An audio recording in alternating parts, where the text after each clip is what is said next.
The moon shines brightly and illuminates the black water of the ocean. Thick fog descends on it in ominous silence. Then, it's suddenly broken by the creaking of wooden boards, followed by a rippling of the waves. Through the fog, you see the outline of an old, large ship. Its hull is rusty, and a strange cold is coming from it.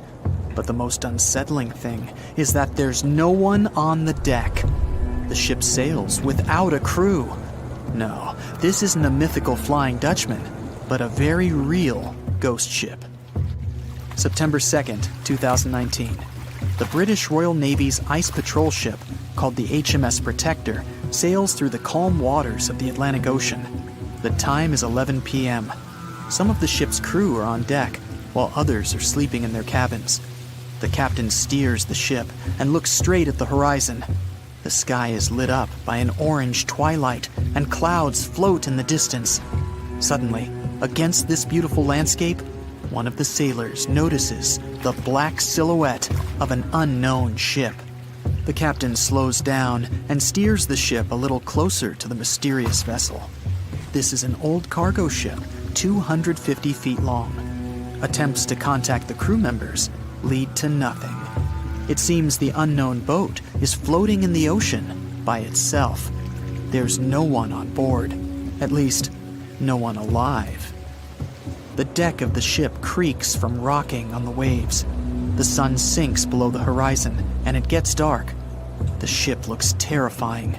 British sailors don't dare to climb on that strange deck. They take a photo, post it on the internet, and sail away. Many people on the internet will assume the sailors met a real ghost ship. 5 months later, we're in the village of Ballycotton in County Cork, Ireland. A local leaves the house early in the morning to go for a daily run. Music in his headphones, fresh cool air, and a scenic route are ideal conditions for a good workout. The jogger runs along the road on the coast of the Celtic Sea. There was a strong storm last night, and now the sea looks calm. The man runs along the top of a low cliff and notices a huge vessel. An old rusty cargo ship 250 feet long lies on the beach, right among the rocks. No people on board. It seems the ship has been here for ages, but the local is sure this vessel wasn't here yesterday. A little later, it turns out this is the same ship that the sailors from the HMS Protector saw 5 months ago, thousands of miles from this place. The cargo ship, called the Alta, was built in 1976. Nobody knows who used it all this time and for what purposes. It's only known that in 2017, the ship was purchased by a new owner and marked with the flag of Tanzania. It's important to say that almost all cargo ships are equipped with AIS, Automatic Identification System, which is needed to track ship movements in the ocean. Since 2015, something strange started happening with the Alta's AIS. The ship disappeared from the satellites, then reappeared again.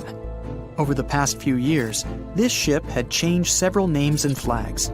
It's not surprising that its AIS shut off and turned on numerous times.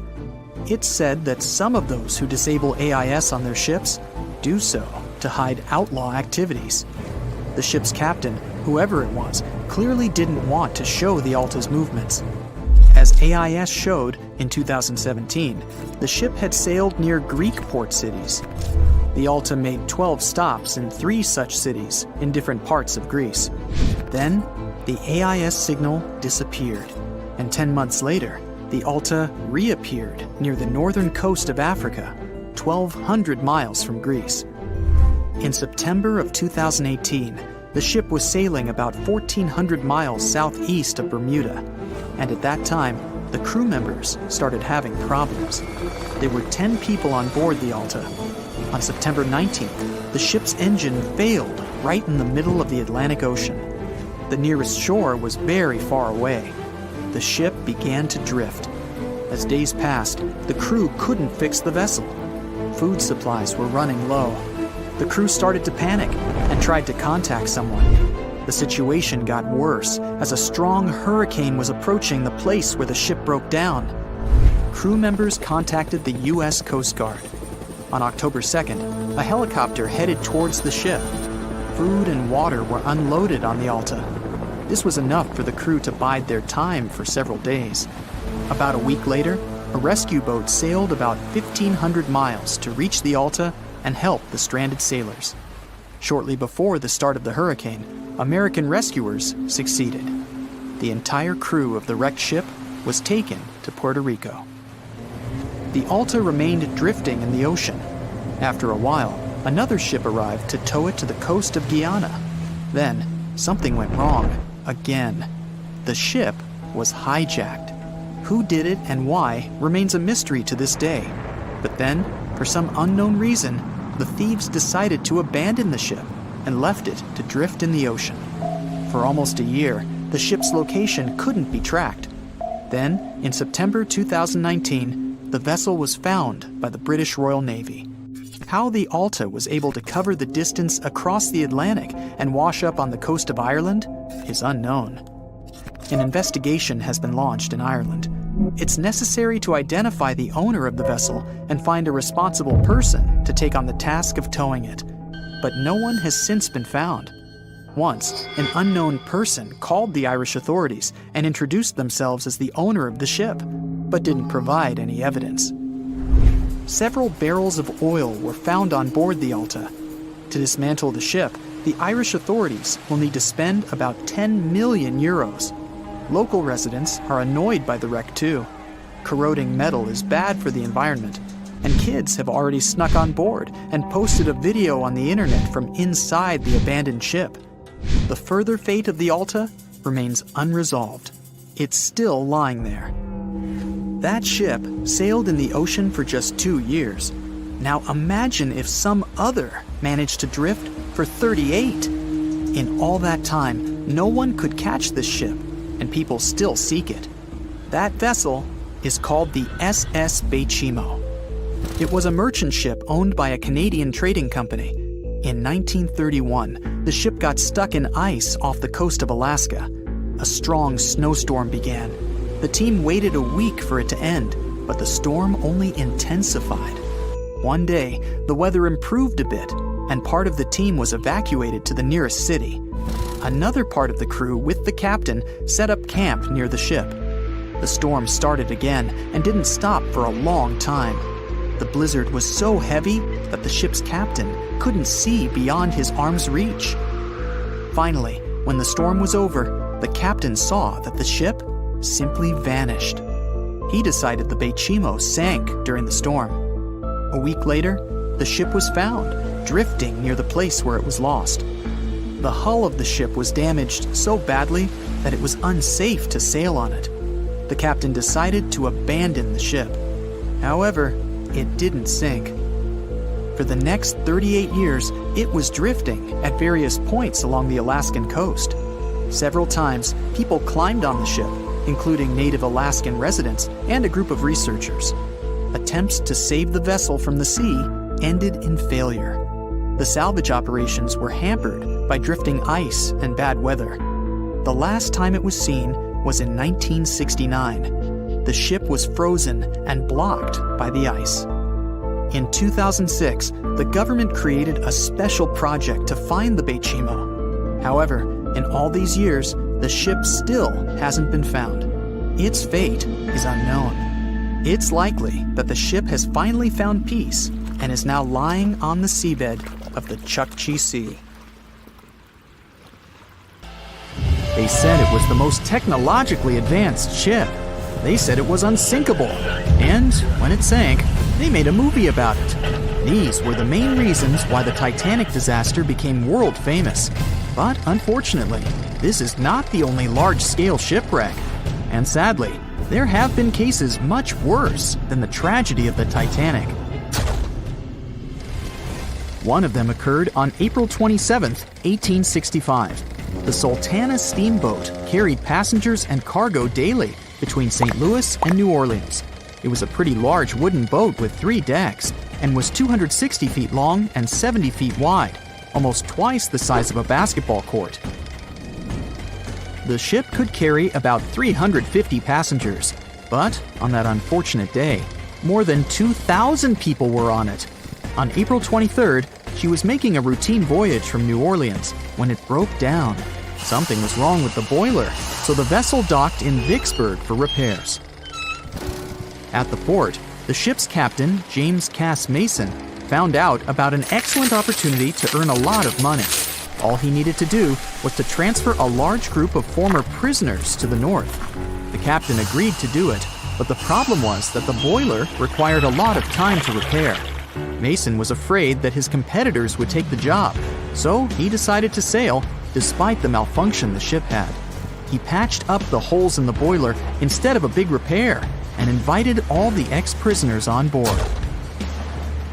So, there was a broken boiler, an excess number of passengers, a lack of lifeboats, and not the best river conditions.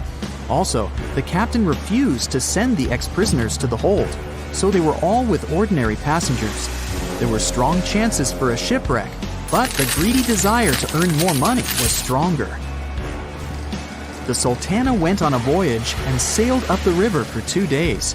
At this time, one of the biggest Mississippi floods in history began. The river overflowed its shores because of the flood, with the water level rising several feet. All the trees on the shore disappeared, and only the tops were sticking out of the water. The ship sailed opposite this powerful current, making the boiler work too hard. On the evening of April 26th, the Sultana arrived in Memphis, Tennessee, and they loaded even more, 120 tons of sugar and 200 passengers. She got incredibly heavy. Around midnight, the ship continued its dangerous journey. The captain sailed to barges to load a shipment of coal. At 1 a.m., the vessel left the barge. At 2 a.m., the broken boiler, unable to withstand the load, suddenly exploded. The Sultana was just 7 miles north of Memphis. Few people survived that day. The problem was that passengers trying to escape from the fire jumped into a cold river with a strong current. The Sultana disaster is considered the most tragic shipwreck in the history of the United States. The exact number of those who didn't survive is still unknown. According to various sources, this number was from 961 to 1,800 people. Don't be surprised that almost no one knows this story. There were many more survivors in the Titanic tragedy, and everybody heard about it. But the Sultana sank during one high-profile event. 12 days before the shipwreck, the country lost Abraham Lincoln. People hadn't yet recovered from this news, so no one paid much attention to the tragedy of the Sultana. Many catastrophes happened quite recently by historical standards. One of them occurred in 2002. The ferry La Jula was a Senegalese vessel. The ferry sailed twice a week, mainly along the coast of Dakar, carrying passengers who traded mango and palm oil. It made daily voyages and never faced severe problems thanks to modern rescue equipment and good repair service. But one day, the ship's crew discovered a malfunction and sent the boat to port. For almost a year, La Jula was in a non-working condition, awaiting repairs. But it didn't get high-quality service. After poor maintenance, the ferry set off on its last voyage. On September 26, 2002, La Jula sailed between southern Senegal and Dakar, and at 11 p.m. headed toward Gambia, where a strong storm began. The wind raised high waves, but this wasn't critical for the large passenger ship unless the number of people on board didn't exceed the established norm. La Jula was supposed to carry about 500 passengers, but had many more people that day. Too many passengers, poor repairs, and a strong storm caused severe problems for the ship. But the main factor in the shipwreck was that La Jula was only built for sailing in coastal waters, but that day, it sailed far from the shore. Big waves started rocking the boat, and at some point, it just turned upside down. The ship's deck went underwater, and its lower part stuck above the surface like an iceberg. All the passengers sitting in cabins fell on the ceiling and lost their orientation in space.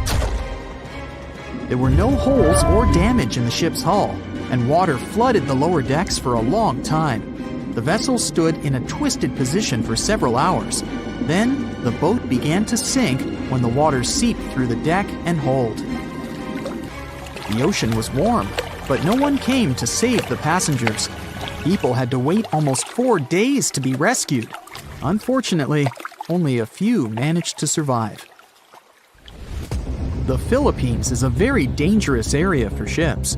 This place consists of several thousand islands and a vast area with shallow water. Ships can run aground and damage the hull with reefs and pitfalls.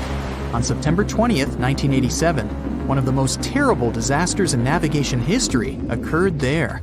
A Philippine passenger ferry called Dona Paz left one of the islands and sailed toward Manila.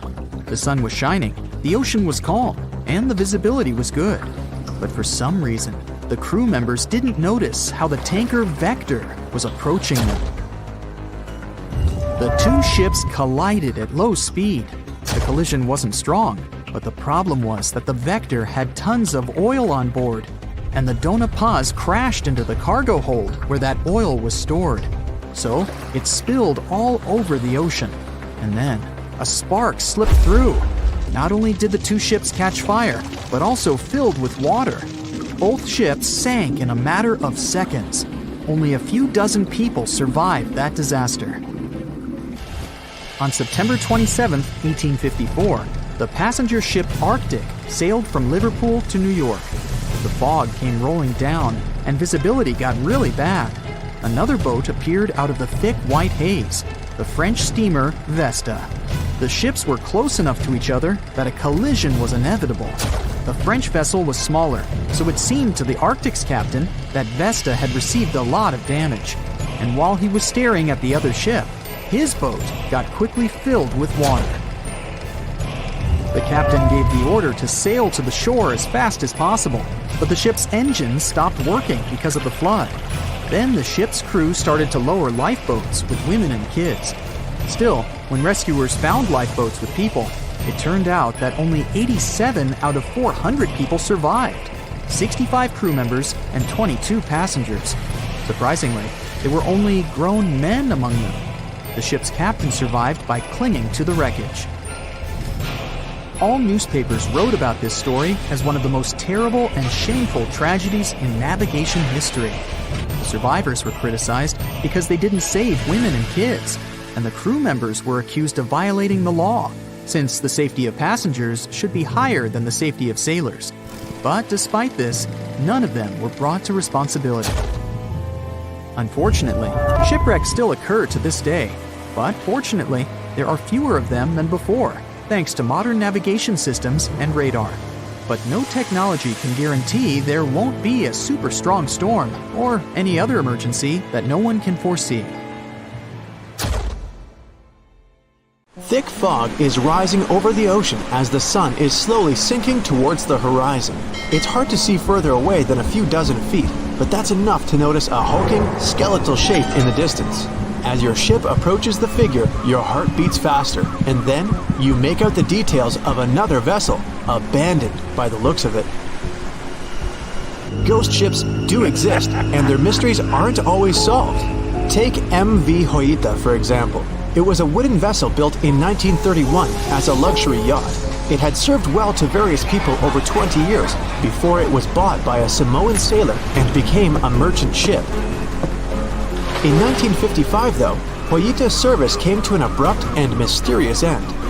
On October 3rd, it set sail for another trading voyage that should have taken no more than 48 hours. Delays happen in the sea, so when Hoyita didn't arrive on October 5th as scheduled, there was little worry yet. But then it failed to come on the following day too. There was no distress signal or any other sign of Hoyita's presence anywhere between its departure and arrival points. A search and rescue party was dispatched to find the ship, and for 6 days, they were scouting the area of nearly 100,000 square miles. On October 12th, the mission returned to the base empty-handed. Hoyita vanished without a trace. It was only a month later that another merchant ship, Tuvalu, noticed the missing vessel far away from its route, drifting in the open sea and listing heavily.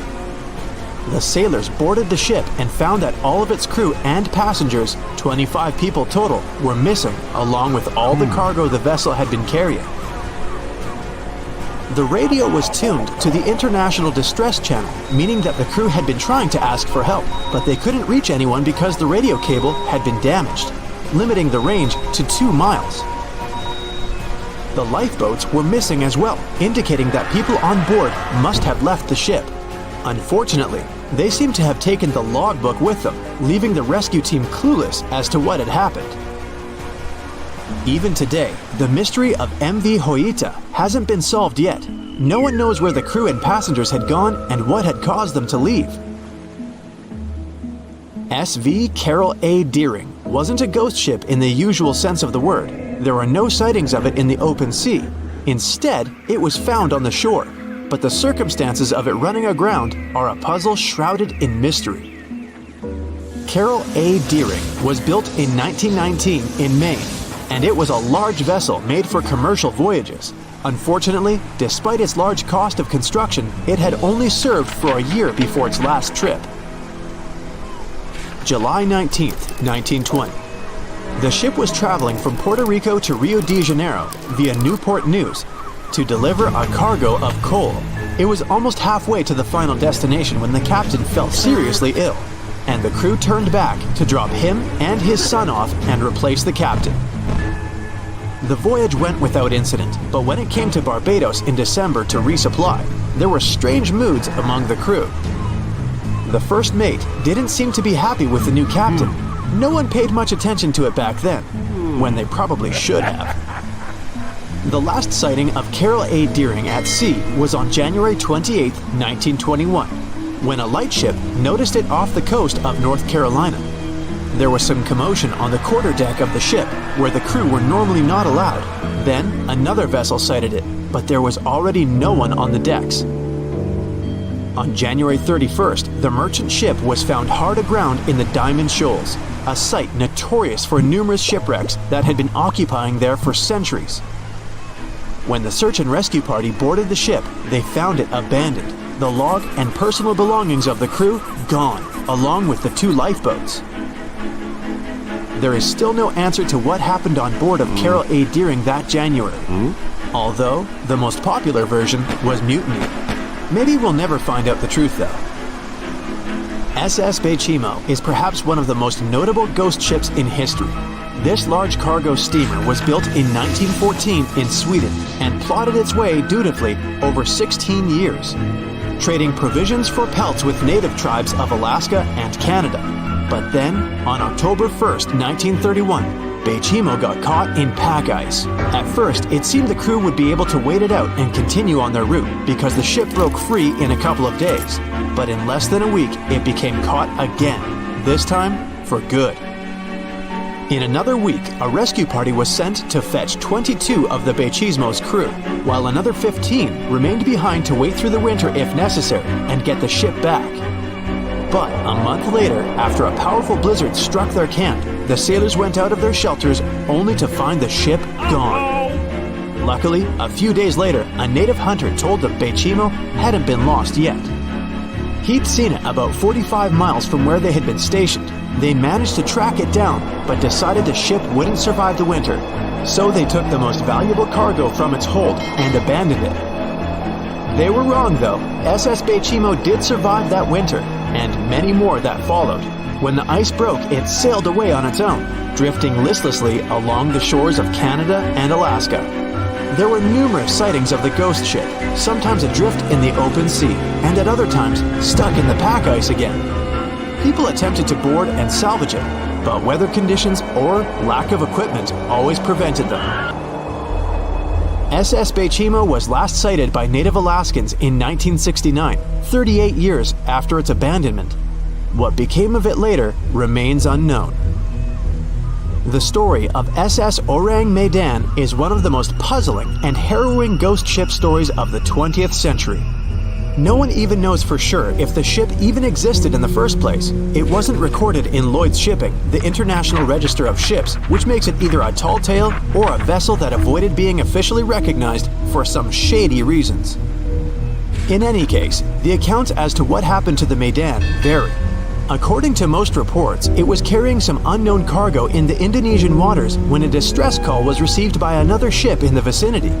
The officer on duty heard an SOS message, but its contents are different depending on the accounts. The message did not repeat, and the crew of Medan didn't answer to any attempts to contact it back. The ship that received the distress call hurried to the rescue, but they only reached the vessel the following day, when it was already drifting and slightly listing. When the rescuers boarded the ship, they found that none of the crew had survived. However, one lifeboat was missing, which implied that there was at least one crew member who managed to escape. What happened to the rest of the people on board remains a mystery to this day. Still, there are no hard facts about this story, so we might never find out whether SS Orang Medan was actually a ship and not a thing of fiction. SV Sabrina was a 3-mast sailing barge built in 1873 for river trade ships in South America. She served for well over 4 decades, proving to be a sturdy and reliable ship. It was later transferred to Europe, where it continued serving its purpose well. But then, in October 1917, Sabrina set sail on a regular voyage only to be found ashore several days later. Mysteriously, although the ship was perfectly intact, the entire crew of 5 and the captain were gone. There is no direct evidence or hard facts as to what really happened that day. The most convincing theory is that the crew were washed away from the deck because of an underwater explosion. And then the ship sailed ahead without them. But the truth, as always, remains unknown. The voyage started just like any other. The cargo ship SS Cotopaxi is making another journey to Havana, Cuba, to deliver coal. It's November 29, 1925. For Captain Meyer and his crew, leaving Charleston Port, South Carolina, it will be the last trip the ship ever makes. Its route ran through the Bermuda Triangle. 2 days into the trip, the Cotopaxi sent out a distress signal. It had got caught up in a strong tropical storm and turned over on its side. The wind was very strong and there was powerful lightning as well. Rain gradually filled the ship's hold. Then there was a bright white flash, and the ship disappeared without a trace. Later, its wreckage was found in the Gobi Desert, which is in a completely different part of the world. All 32 crew members, including the captain, were missing. Of course, the part about the Gobi Desert is fictional. For one of his movies, Steven Spielberg came up with the idea that the ship was moved there by aliens. Still, in real life, the ship was never found, and its crew really did disappear. It was officially declared missing a month afterward, and nobody could find the wreck. It seems like a classic case of mysterious things going on in the Bermuda Triangle. But most mysteries are solved sooner or later. In 2020, the Cotopaxi was found. A man named Michael Barnett had moved to Florida to study shipwrecks off the coast. One wreck in particular really caught his attention. It was much larger than the others, and the locals called it the Bear Wreck. It was about 40 miles from St. Augustine in northern Florida, but no one had ever managed to identify the rusty hull. So Michael started to do some detective work. He measured the size of the shipwreck and started working through all the information he could find. He researched hundreds of old newspapers, leafed through insurance records, and looked at artifacts found on the wreck. After hundreds of hours of hard work, Michael was sure it was the Cotopaxi. But a few years before, there had been a rumor that the same ship had been found off the coast of Cuba. The Coast Guard found the wreck of a cargo ship about the same size that looked a lot like the one lost in 1925. Michael was sure they were wrong, so he teamed up with some science journalists and kept investigating. Soon they discovered something that seemed to confirm Michael's belief. Divers found brass valves with the letters SV on them in the wreckage of the ship. Michael suggested these initials referred to Scott Valve Manufacturing Company. The headquarters of this company was in Michigan, not far from where the Cotopaxi had been built. The company had probably supplied parts for the Cotopaxi. So the puzzle seemed to be solved. The bear wreck was really the missing cargo ship. But Michael still needed to work out why the ship had sunk. Did something mysterious really happen to the Cotopaxi in the Bermuda Triangle? Later, Michael found the testimony of the ship's carpenter among some old papers. The carpenter claimed that the hatches covering the coal on the ship had been in a terrible condition before it sank. Repair work on the covers wasn't finished before the crew got the order to sail to Cuba. So if the hatch covers were still broken during the trip, water could have easily gotten on board. This water probably flooded the hold during the tropical storm. This was the real reason why the Cotopaxi went down. There was really nothing mysterious about it. It was just a mistake made by ordinary people. But this is just one example out of dozens or even hundreds where ships and planes have gone missing in the Bermuda Triangle. We still can't explain some of these incidents. It seems like there really is something weird going on there. One of these strange events happened in 1948. A passenger jet was headed for Miami from San Juan, Puerto Rico. It disappeared in the same area as the Cotopaxi. The 32 people on board vanished without a trace. The weather was clear throughout the flight, but experts think that when the plane was about 50 miles from the coast, it could have been hit by a strong wind that knocked it off course. Years later, a similar plane was found in the area of the Bermuda Triangle, but because no one could work out the registration, it was impossible to say for sure if it was the same one. Something even stranger occurred not long before, in 1945. 5 planes went missing all at the same time. Some trainee pilots were practicing their navigation skills, but when they'd finished, it seems they couldn't find their way back home and disappeared. Many people assume they just ran out of fuel. This seems likely, but still, the circumstances were really strange. The trainees were being supervised by an experienced pilot who had 2,500 hours of flight time. He would never have let a group of newbie pilots get that far away from their base. Even now, people still debate what could have happened. Some insist the pilots ran into something supernatural out there in the Bermuda Triangle. But who knows? And here's another freaky thing that happened there which no expert has been able to explain. Time travel.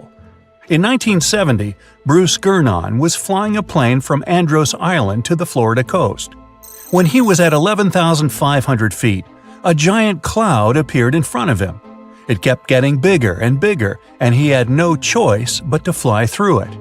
As soon as he did, the plane was surrounded by darkness. It was as if the day had turned to night in a split second. Suddenly, Bruce began to see white flashes of light around him. They were so bright that they lit up the entire sky. But they weren't lightning bolts, although he couldn't really explain what they were. The plane continued through the strange cloud for almost a half an hour. Bruce noticed that the cloud changed shape during this time. The space around the plane turned into a tunnel. Then the tunnel started narrowing. Bruce became really tense as he tried to cope with the plane's controls. All his instruments and navigation equipment were going crazy, and the electronics stopped working. Then, a white light appeared at the end of the tunnel. Just like in the movies, the plane escaped the closing cloud tunnel at the very last second. Everything was fine, but now Bruce found himself in some white fog. He had no idea where he was. Then he managed to contact ground control. He was shocked when he learned that his plane was already in the airspace above Miami. It seemed that something impossible had happened. Bruce was meant to cover a distance of about 250 miles during the flight. This usually took 1.5 hours, but he had managed it in just 47 minutes, almost 2 times faster than normal. When Bruce landed, he went to check the amount of fuel left in the tank. It turned out he'd used up a lot less than the normal amount of fuel as well. Could there be a logical explanation for the time-traveling plane? Well, records show that a large number of sunspots were detected on the surface of the sun that day, and there was a strong solar wind. This could easily have made the electronics and devices on the plane go crazy. But what about the mysterious cloud? The Florida coast is a place where 2 large air currents meet. One has a high pressure and the other is a low pressure one. This causes a lot of storm clouds in the area. But people still debate how Bruce was able to cover the distance so quickly.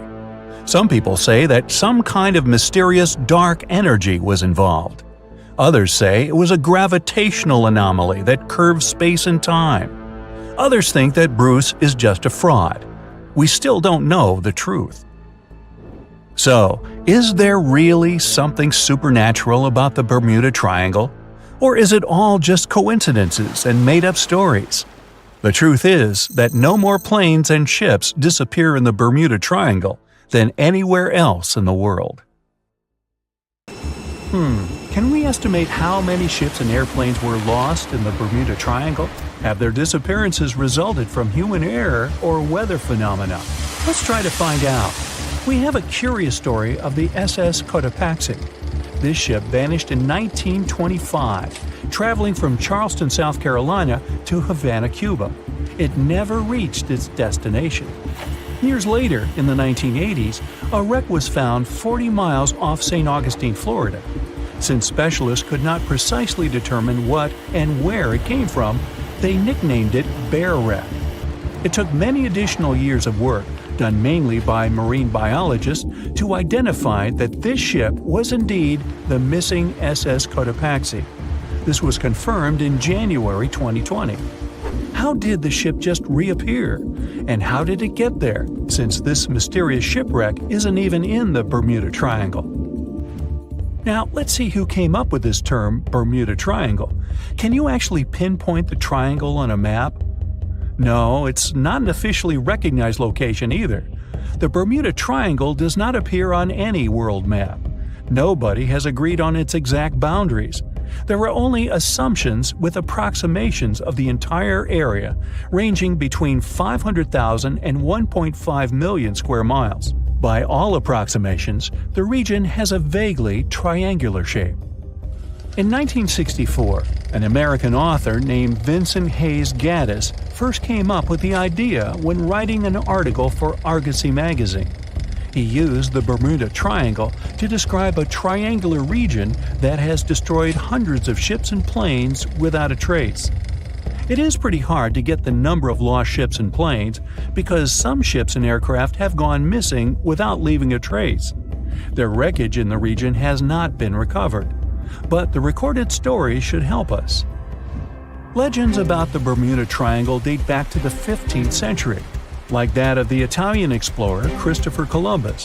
When sailing through the Atlantic waters, he passed by this location in the late 1400s. In what we now know as the Bermuda Triangle, he saw a huge flame that seemed to just crash into the ocean. Later, he saw an unusual light flashing in the distance at the exact location. Like many other sailors since then, his compass had severe malfunctions. Flight 19, a Navy plane on a routine schedule back in 1945, also started the Bermuda Triangle legend. It was commanded by Lieutenant Charles Taylor, and it's recorded that he just got lost in the triangle for no reason. Since pilots had no GPS back then, they had to trust their compasses and keep track of how long they'd been flying in a specific direction and their speed. Shortly after completing the task, both of the compasses on board stopped working correctly. Records found after the plane's disappearance also indicate that Taylor didn't have a watch on that particular day. The initial report stated that pilot error was to blame for this unfortunate event. However, because people weren't satisfied with this outcome, it was changed to causes or reasons unknown after several reviews. One surviving pilot named Bruce Guerin suggested he went through an electronic fog while passing above the triangle, making him travel through time. In 1970, when this incident happened, he was flying his aircraft when it was surrounded by two huge clouds that formed a whirlpool and spiraled. Like many others before him, he noticed that his navigation devices were malfunctioning. When he eventually made it out of those clouds, he discovered that his flight had only taken 35 minutes. It should have taken 75 in total. Since he had no other reasonable explanation for what he went through, he believed he must have been pushed forward in time. It's not only strange-looking clouds that have been seen above the Bermuda Triangle. In 2014, a pilot recalled almost colliding with a flying object that he could not identify whatsoever. Some of these strange encounters were even caught on tape. It's the case of an early 2015 flight whose passengers noticed a curious object just floating over the ocean. The pilots have yet to figure out what they actually saw back there. Okay, not all of the possible explanations have been this unusual. Oceanographers, for example, have also tried to explain why ships disappear around here. So they recently came back to one of their old theories: rogue waves. These are immense walls of water that just pop up suddenly. If multiple such waves rise simultaneously, they overlap like a wave sandwich. If one single wave can reach over 30 feet tall and happen simultaneously, it can create a rogue wave that can surpass 100 feet high.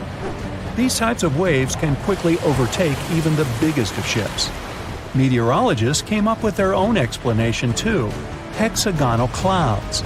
These unusual types of clouds can generate winds of up to 170 miles per hour, and they're pretty significant too, some reaching 20 to 55 miles across.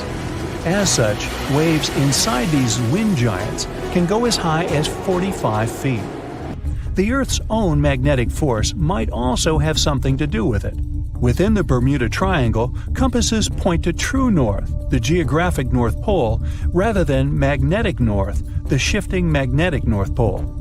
Some have even explained that since these two perfectly overlap in the Bermuda Triangle, it can cause a magnetic phenomenon that could make navigational devices malfunction. It's called the agonic line. The problem is that scientists have discovered that this line moves each year. It might have passed through the Bermuda Triangle at one point, but it's now through the Gulf of Mexico. Other strange natural phenomenon found along the coast of Norway could help explain why the Bermuda Triangle has claimed so many ships. There are some deep craters there, measuring up to half a mile wide and are 150 feet deep. Scientists believe they were created by methane gas bubbles. This gas seems to be leaking from deposits hidden deep in the seabed. Once the gas reaches a certain quantity, it bursts to the surface and causes eruptions. So, do pilots and ship captains actually avoid this area today? Could this explain why there are fewer ships that get lost there nowadays? But if you've ever flown from Miami to San Juan, Puerto Rico, you probably know that's not true. As for ships, if people would avoid the Bermuda Triangle, nearly all Caribbean vacations would be spoiled. To this day, there are a lot of flights that go over the Bermuda Triangle, so it's clear nobody is avoiding it. This place is one of the most heavily traveled shipping lanes in the world. Nowadays, the Bermuda Triangle has heavy daily traffic, both by sea and air. But the Bermuda Triangle is indeed subject to tropical storms and hurricanes that happen very often. Let's also keep in mind that the Gulf Stream, a strong ocean current that causes sharp changes in local weather, passes through the Bermuda Triangle. Besides, the deepest point in the Atlantic Ocean, the Milwaukee Depth, is also located in the Bermuda Triangle. The Puerto Rico Trench reaches almost 27,500 feet at the Milwaukee Depth. So, if you think about it, the whole mystery is a perfect combination of human error, bad weather, and a lot of ship traffic. This was confirmed by data provided by the U.S. Coast Guard. If you look at percentages, the number of ships or planes that go missing in the Bermuda Triangle isn't different from anywhere else. Disappearances do not happen more often than in any comparable region of the Atlantic Ocean. Official statistics say around 50 ships and 20 airplanes have vanished while traveling through this region. So that's another reason why the total number is so hard to pinpoint. Nobody could describe its rescue in official records if a boat was reported missing. There are also some events that, it turns out, didn't happen at all, adding to those false reports, like that of a plane crash back in 1937 off Daytona Beach, Florida, that local papers surprisingly revealed nothing about. It's 2018. You get up early in the morning to go ashore and catch some fish. You come to the spot you were yesterday. throw the hook into the sea, and wait. The float is twitching. You've caught some fish, but hey, hello? Why aren't you doing anything? Right now, you don't care about the fish. You're looking at something in the distance. You open your mouth in surprise since you see a huge ship stuck on a shoal. It wasn't here yesterday, so it got here at night. Okay, it'll probably sail away sooner or later. You fish for a few more hours. During this time, you observe the ship and notice no movement there. Is it empty? Boats and the Coastal Service are sailing from the shore to the vessel. You decide to check it out too. You get in your old boat and go there. The mist descends to the water, making the ship look creepy. The colossal vessel is rusty and empty. But where is the whole crew? And how did it get there? The Coast Guard comes on board. They search the hold, the cabins, and the upper deck. There's someone's stuff, some remnants of food supplies, notebooks, and clothes. Everything suggests the crew has disappeared for some reason. Fishers who noticed the vessel first didn't see anyone coming down from the board. No radio signals were sent to the port, and no one reported about the ship.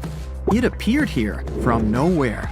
The only chance to get any information is to look at the number and name of the vessel. This is Sam Ratulangi, PB 1600. The Coast Guard checks the information, studies the data of all the country ships, and no way. One company built the boat in 2001 in Indonesia. People used it to transport heavy loads across the seas around Asia. The ship had been properly operating for 8 years. People were delivering industrial goods to different points in the region, but something went wrong. In 2009, Sam Ratulangi was sailing near the coast of Taiwan, and that's it. There were no further records about it. There were no reports in any port. Everyone thought it must have drowned, so no one had been looking for it for years. And then, 9 years later, it appears here, big and rusty, off the coast of Myanmar, without sailors, without fuel. An investigation starts.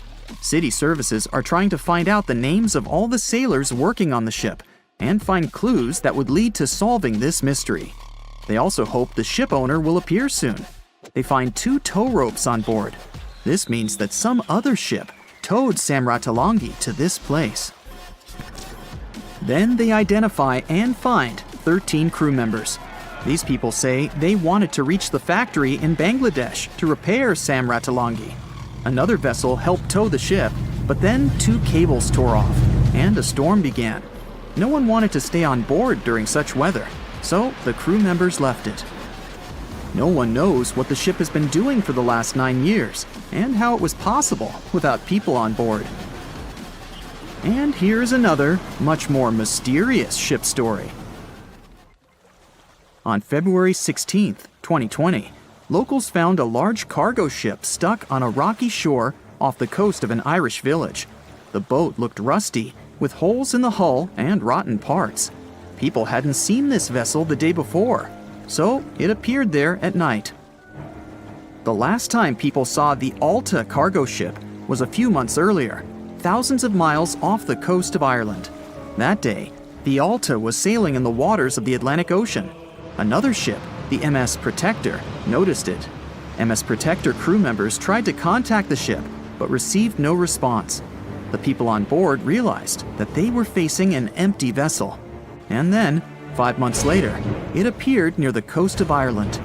There are more questions than answers in this story, but we managed to find something out. In 2015, the Alta appeared and disappeared from the radar several times. Any ship has an internal tracking system, so people can track its route using satellites. But Alta crew members often disabled this system. Perhaps they were engaged in some illegal activity. Anyway, in 2017, the ship often sailed between the ports of Greek islands. Then, the tracking signal disappeared and appeared only 10 months later, off the coast of North Africa. During this time, the ship changed several flags. In September 2018, the Alta was southeast of Bermuda and headed for Haiti. Then, the crew started facing problems. First, the main engine failed right in the middle of the Atlantic Ocean. The ship began to drift. Several days passed, but the crew members weren't able to repair it. They began to run out of food and water supplies. The situation got even worse when they found out that a hurricane was approaching the place. Fortunately, they managed to contact the U.S. Coast Guard. A helicopter flew to the Alta on October 2nd to bring them some supplies. There was enough food for several days. Then, a rescue boat sailed to the ship. It evacuated all the sailors and delivered them to Puerto Rico before the hurricane. The Alta had to drift alone in the ocean. After a while, another ship approached the Alta to tow it to the shores of Guyana. But at this moment, everything went wrong. Someone stole the boat, disabled the tracking system, and sailed away in an unknown direction. After almost a year, the MS Protector found the empty Alta in the waters of the Atlantic Ocean. And then, 9 months later, the ship without a crew sailed to the shores of Ireland. How did it manage to travel across the Atlantic and get to the coast of Ireland? It's still a mystery. Maybe it was just luck. No one else saw the ship all this time. It was just covering huge distances, surviving storms. Who's the captain? What happened to the thieves? Who owns the ship now? One day, someone called the village administration and introduced themselves as the vessel owner. But that unknown person didn't provide any evidence. They found several barrels of oil on the ship, which they took away by helicopter. The Alta was rusting. Corrosion of metal could damage the environment. The vessel had no commercial value, yet it would have taken millions to get rid of it. There were 3 options for what to do: leave the ship where it was, tow it into the sea and let it sink, or disassemble it for scrap. But nature had its own plans. Storms and strong waves split the hull into 2 parts. The Alta was drifting without a crew in the waters of the Atlantic Ocean for about 2 years. But this is nothing compared to a ship that was traveling for 38 years. The record belongs to the SS Bechimo. It was a merchant vessel owned by some trading company. In 1931, the ship found itself on the ice off the coast of Alaska. Its movement slowed down. A thick layer of ice blocked the ship, and a strong storm only made the situation worse. The blizzard was so intense that the crew members couldn't see anything but a white veil in front of their eyes. Sailing any further was impossible. The team had to wait for the storm to end. They waited for a day, 2, 3 days. A week had passed, but the snowstorm was only getting stronger. Then, one day, it grew weaker. The crew members split into 2 teams. The first team went to the nearest city. The second group, along with the captain, stayed on board. They set up camp next to the ship and waited for the blizzard, which had started again, to end. There was 0 visibility. And finally, one day, the storm was over. Great! And now, wait a minute. But where is the ship? The SS Bechimo just disappeared during the blizzard. The captain was sure that the ship had sunk, so he left along with the crew. Then, a week later, they saw the vessel drifting near the area where they had lost it. The hull was damaged so severely that it was unsafe to sail on it. Repairing the ship would be pointless and expensive, so the captain decided to abandon it. He was sure that it would go underwater sooner or later, but it stayed afloat for the next few days, the next few months, and a few years. People had reported seeing it at various points along the coast of Alaska for 38 years. The last record of the SS Bechimo is dated 1969. Those who saw it claimed the ship was completely frozen, almost merged with the ice. Some people planned to start an expedition to find the ship, but all attempts were unsuccessful. The vessel is probably lying somewhere on the deep sea floor.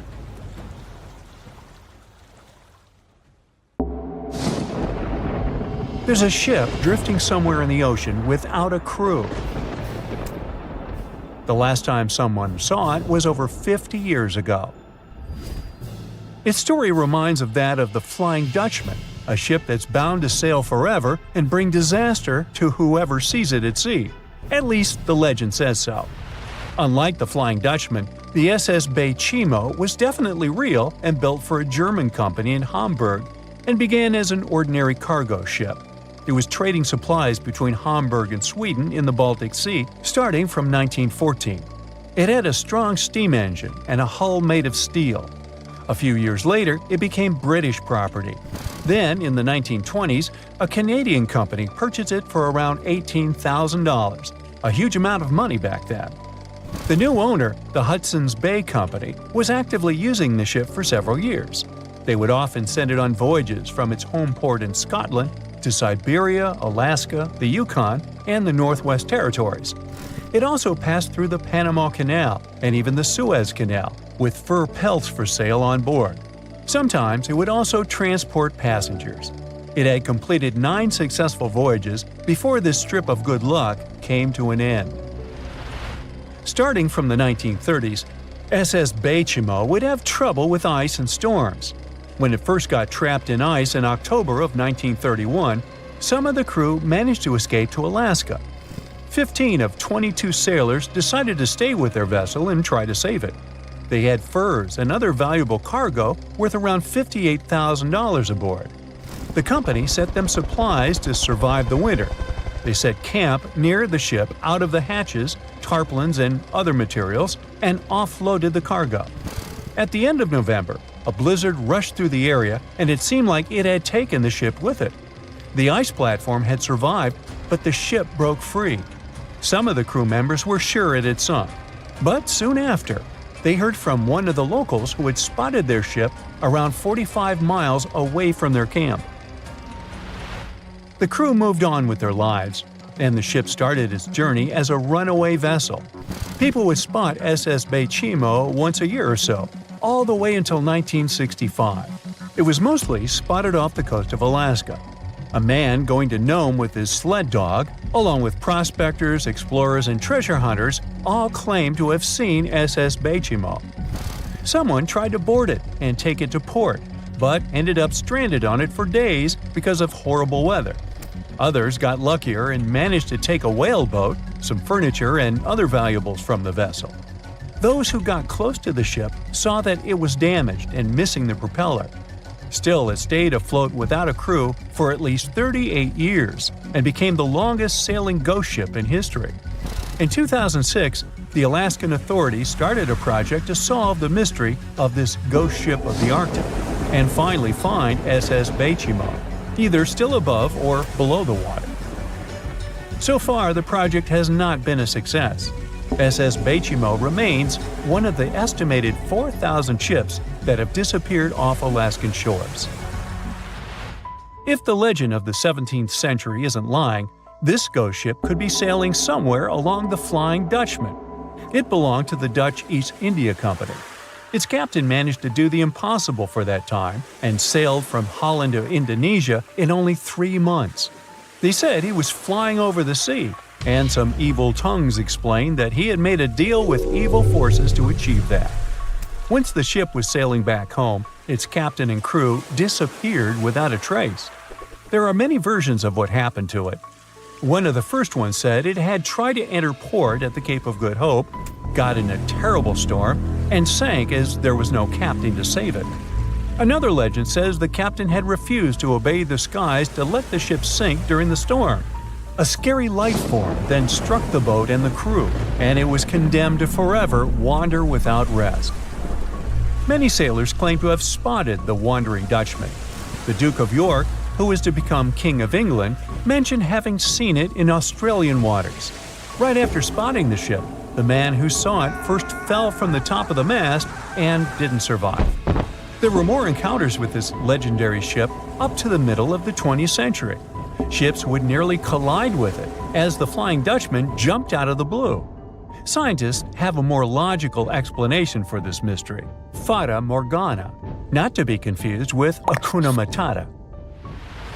Now, when you're out at sea on a hot day and the air is all wavy, it feels like when you look at the road on a scorching summer day. That's because of something called atmospheric refraction. When light passes through different layers of air with different temperatures and densities, it bends and twists. Sometimes, under certain conditions, this bending of light can create really bizarre optical illusions over the ocean, like sightings of the Flying Dutchman. The Fata Morgana phenomenon can make distant objects appear distorted, stretched, or even lifted above the horizon. So you can see a ship far away, but because of the way the light is bending, it will look like it's floating above the water or even disappearing and reappearing. A Fata Morgana is most commonly seen in polar regions, especially over large sheets of ice that have a uniform low temperature. But you can see it anywhere, even in deserts and over lakes on hot days. The first stories about ghost ships go all the way back to ancient Greek and Roman mythology. One of the most famous ghost ships in history is the Mary Celeste. This brigantine was traveling from New York City to Genoa and was fully stocked with provisions, but missing a crew when it was discovered in the Atlantic Ocean in 1872. The crew's personal belongings were also there, completely undisturbed. The final entry in their log was made 10 days earlier. We still don't know what happened to its crew, and the ship has inspired many spooky stories and legends.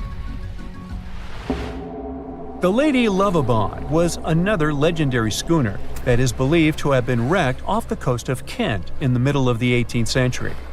The story tells that the ship's captain, Simon Reed, had just got married and took his bride on board for a celebratory cruise, despite the superstition that it could bring bad luck. They were on their way to Portugal when the first mate, who is also in love with the captain's new wife, went mad because of jealousy, attacked another crew member, and then took over the wheel and steered the ship straight into the dreaded Goodwin Sands. No one aboard survived, and the schooner is said to reappear as a ghost vessel every 50 years. In present times, many vessels become abandoned and turned into ghost ships intentionally. There are thousands of them floating in U.S. rivers, lakes, channels, and coastal waters. Some people lose their boats in storms and other extreme weather. Others have to abandon their boats because maintaining them can cost 10% of the boat's price. Plus, docking a vessel can add up to several $1,000s every year. Most boats have been made of fiberglass, so an owner can't just recycle them as scrap metal. So, once they want to get rid of it, they often tie it to a dock and sneak away, or leave it floating far away from the shore, or just try to sink it. When ghost ships sink in shallow waters, they can cause damage to coral reefs, mangroves, marshlands, oyster habitats, and wetlands. Plus, they can collide with unsuspecting regular ships and cause real trouble. So, don't do that. Enough said. No matter what happens, don't stop! We almost got it! Two treasure seekers are digging frozen ground in a cornfield at night. It's raining hard, lightning is flashing, but these two guys keep working. And now the shovel hits something solid. No way! A treasure chest! They start digging faster and find a piece of a ship's engine. What the? Far from the seas and lakes, somewhere under the fields of Kansas City, they found a giant sunken ship. How is this possible? Now you'll see. Some people spend their lives searching for shipwrecks with treasures underground. One of them is explorer David Hawley. He's been looking for such ships far from the seas, rivers, and oceans for many years. He does this because he likes the feeling of adventure. The holds of these ships may contain chests of gold, antiques, and artifacts. And you can get a lot of money for them. David says you don't have to go into the ocean to find a sunken ship. They may be lying in your backyard. But why do ships end up buried underground among fields, farms, and plains? Let's find out using the example of steamboat Great White Arabia. According to old records, the newspaper clippings, this ship had been carrying about 200 tons of treasure before it sank in 1856. Many rumors and local legends said the ship was lying underground, a few miles northeast of Kansas City. It was there because people deliberately altered the riverbed and channels of the Missouri River in the second half of the 19th century. They artificially brought the shores closer to each other. They narrowed the river to increase the flow's speed, so boats could sail much faster. In the 19th century, steamboats were the most popular means of transporting passengers and goods. Before railroads, they extended the western border across the Mississippi and Missouri rivers and brought supplies to people. That's why it was so important to increase the speed of their movement.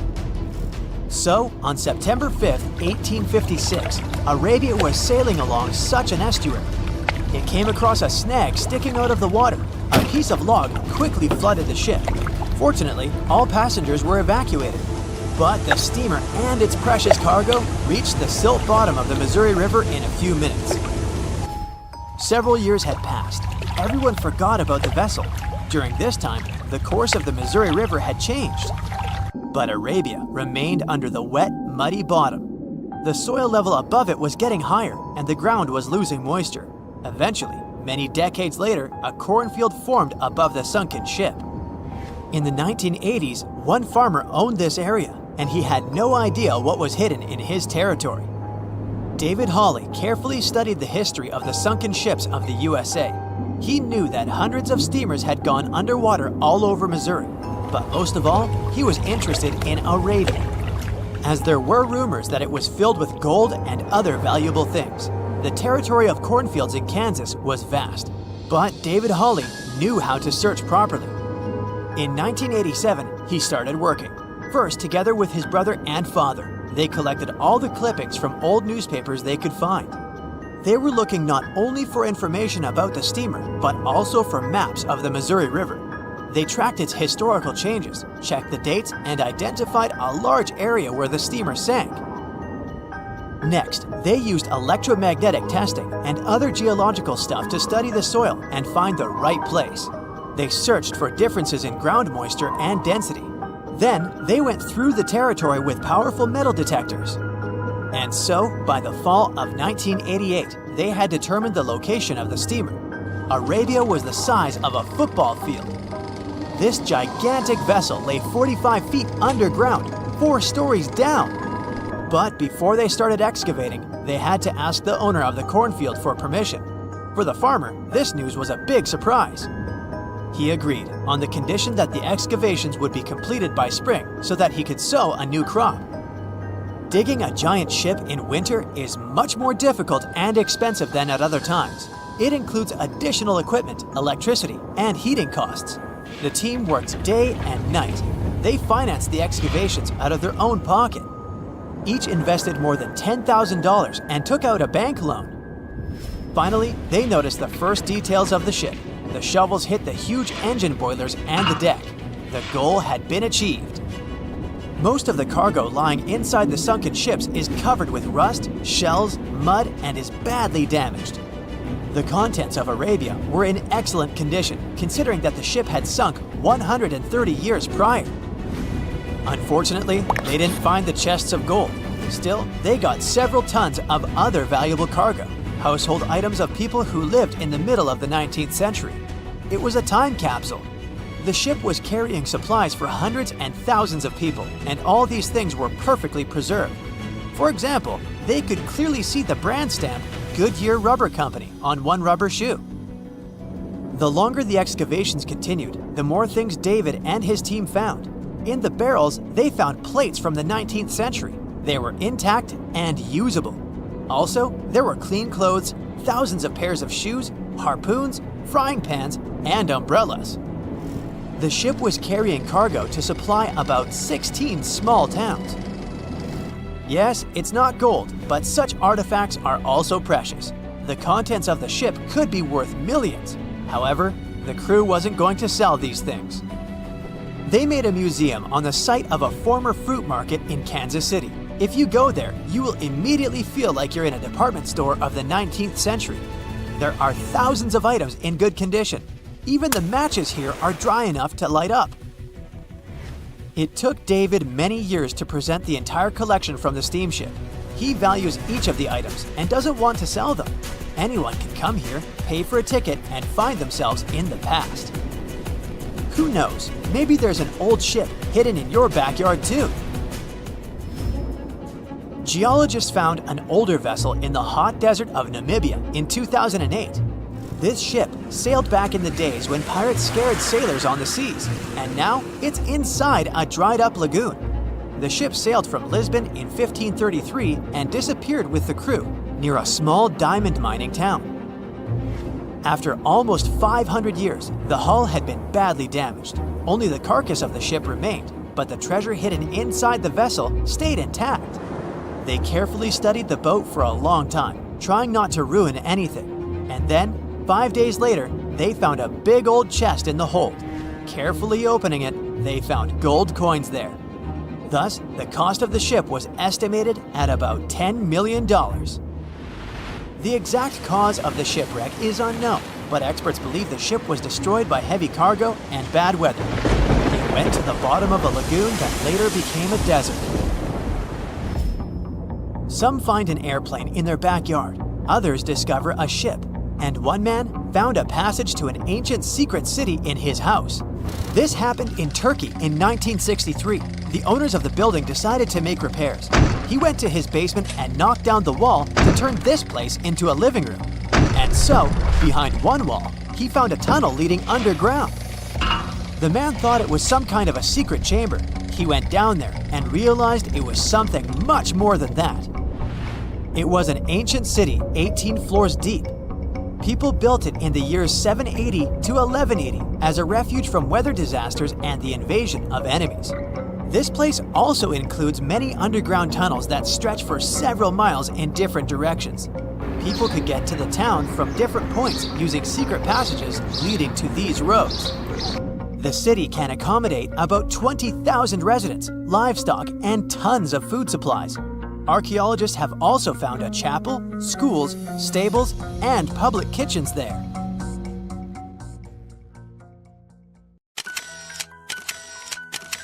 At the beginning of the 20th century, somewhere off the coast of West Africa, a German steamship was leaving the port.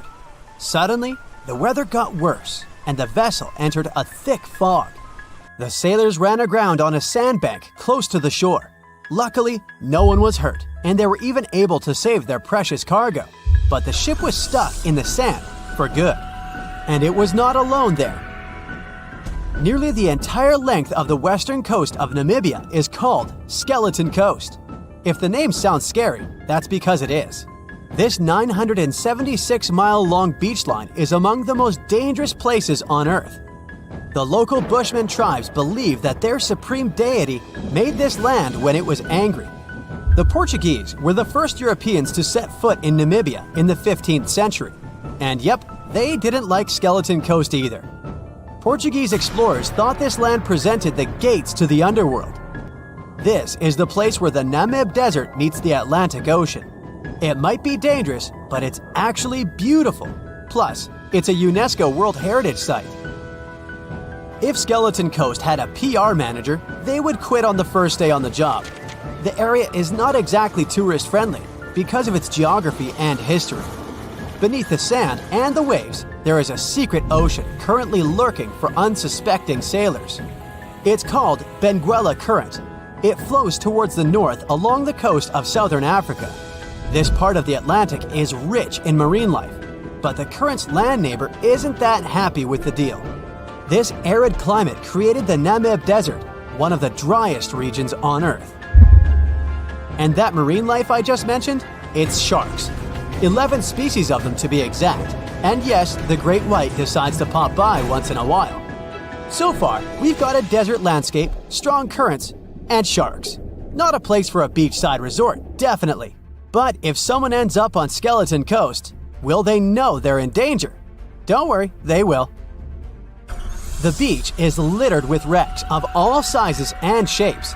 If you remember that German ship I mentioned in the very beginning, its massive and rusted stern is now sticking out from the desert sand. There are some 500 wrecks in total scattered along the coast, and it's a mixed crowd, from Portuguese galleons centuries old to ships that ran ashore here in the 21st century. A modern fishing ship called Zela India managed to slip from its tow rope in 2008 and ended up on Skeleton Coast.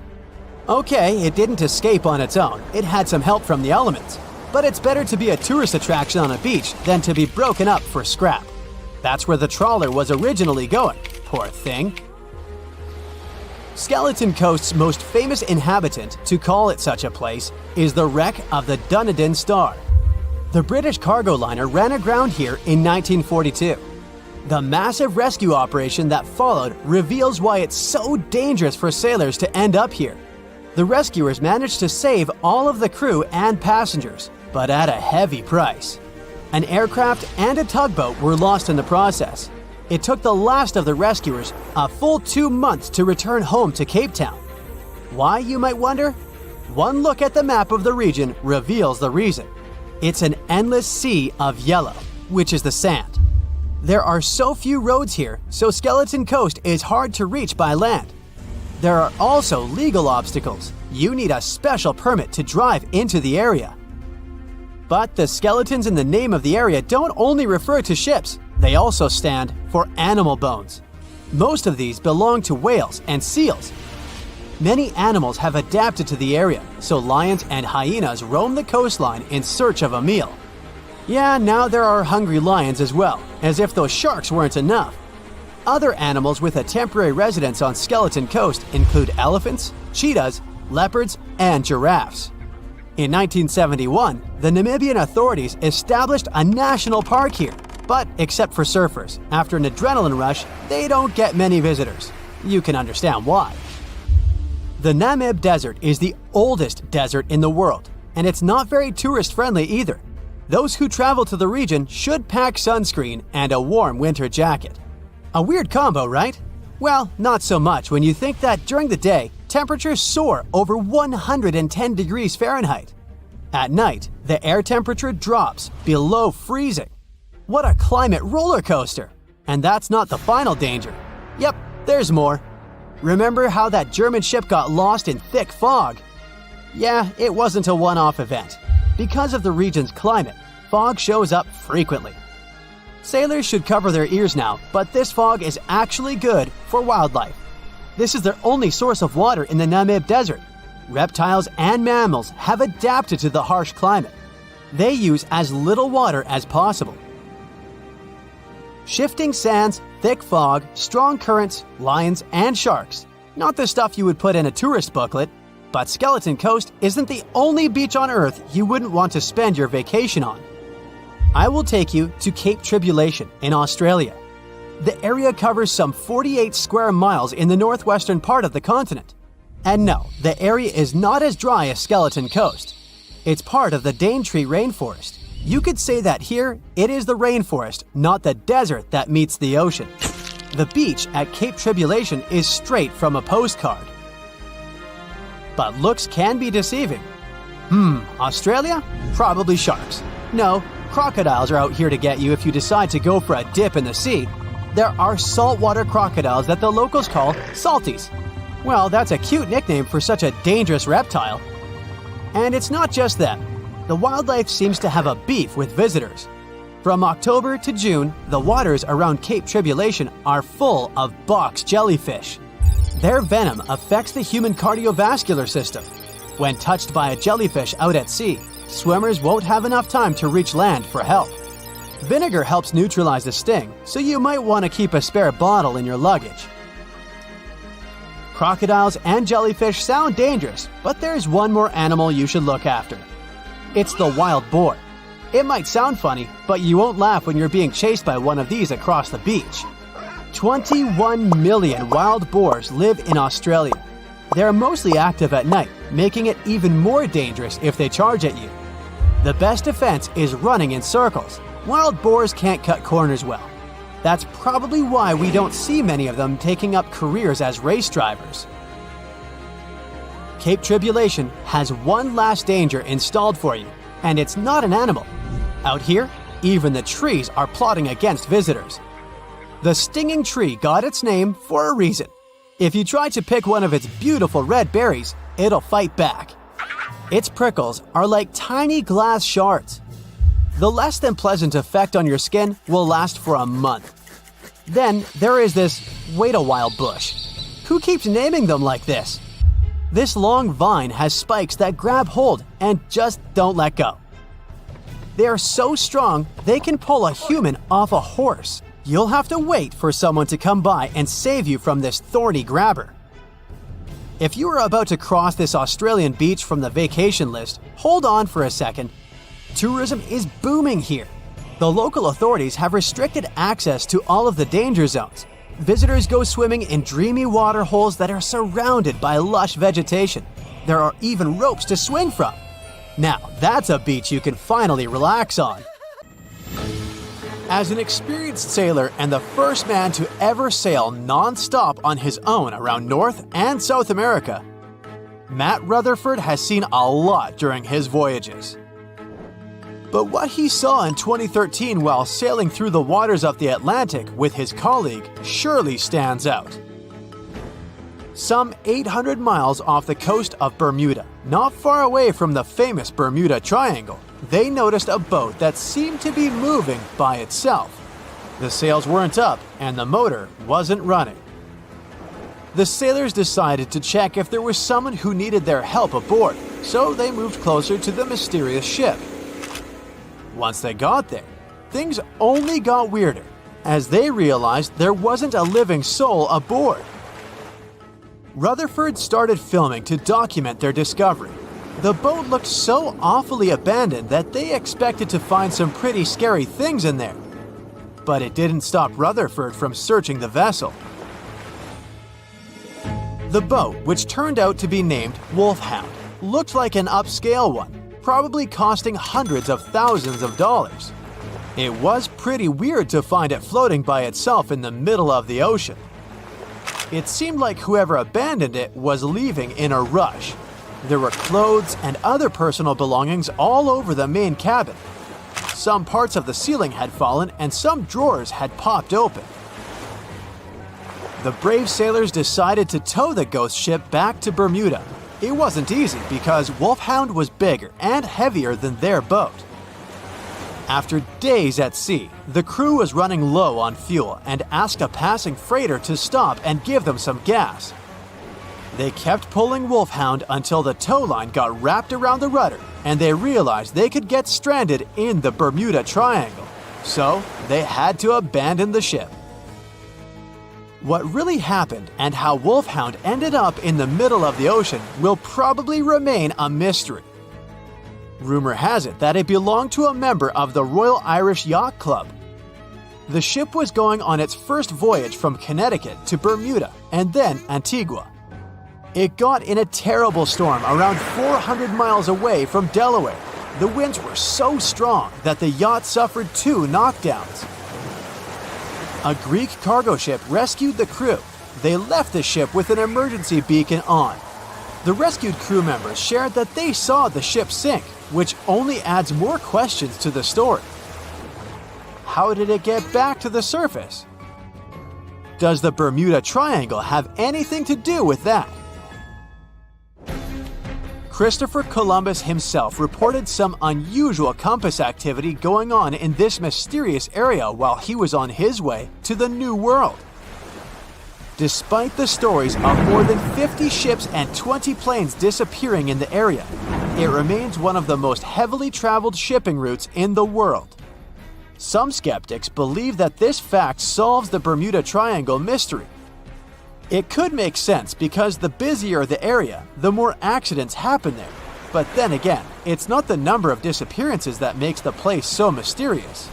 It's the lack of explanation and wreckage lost for good.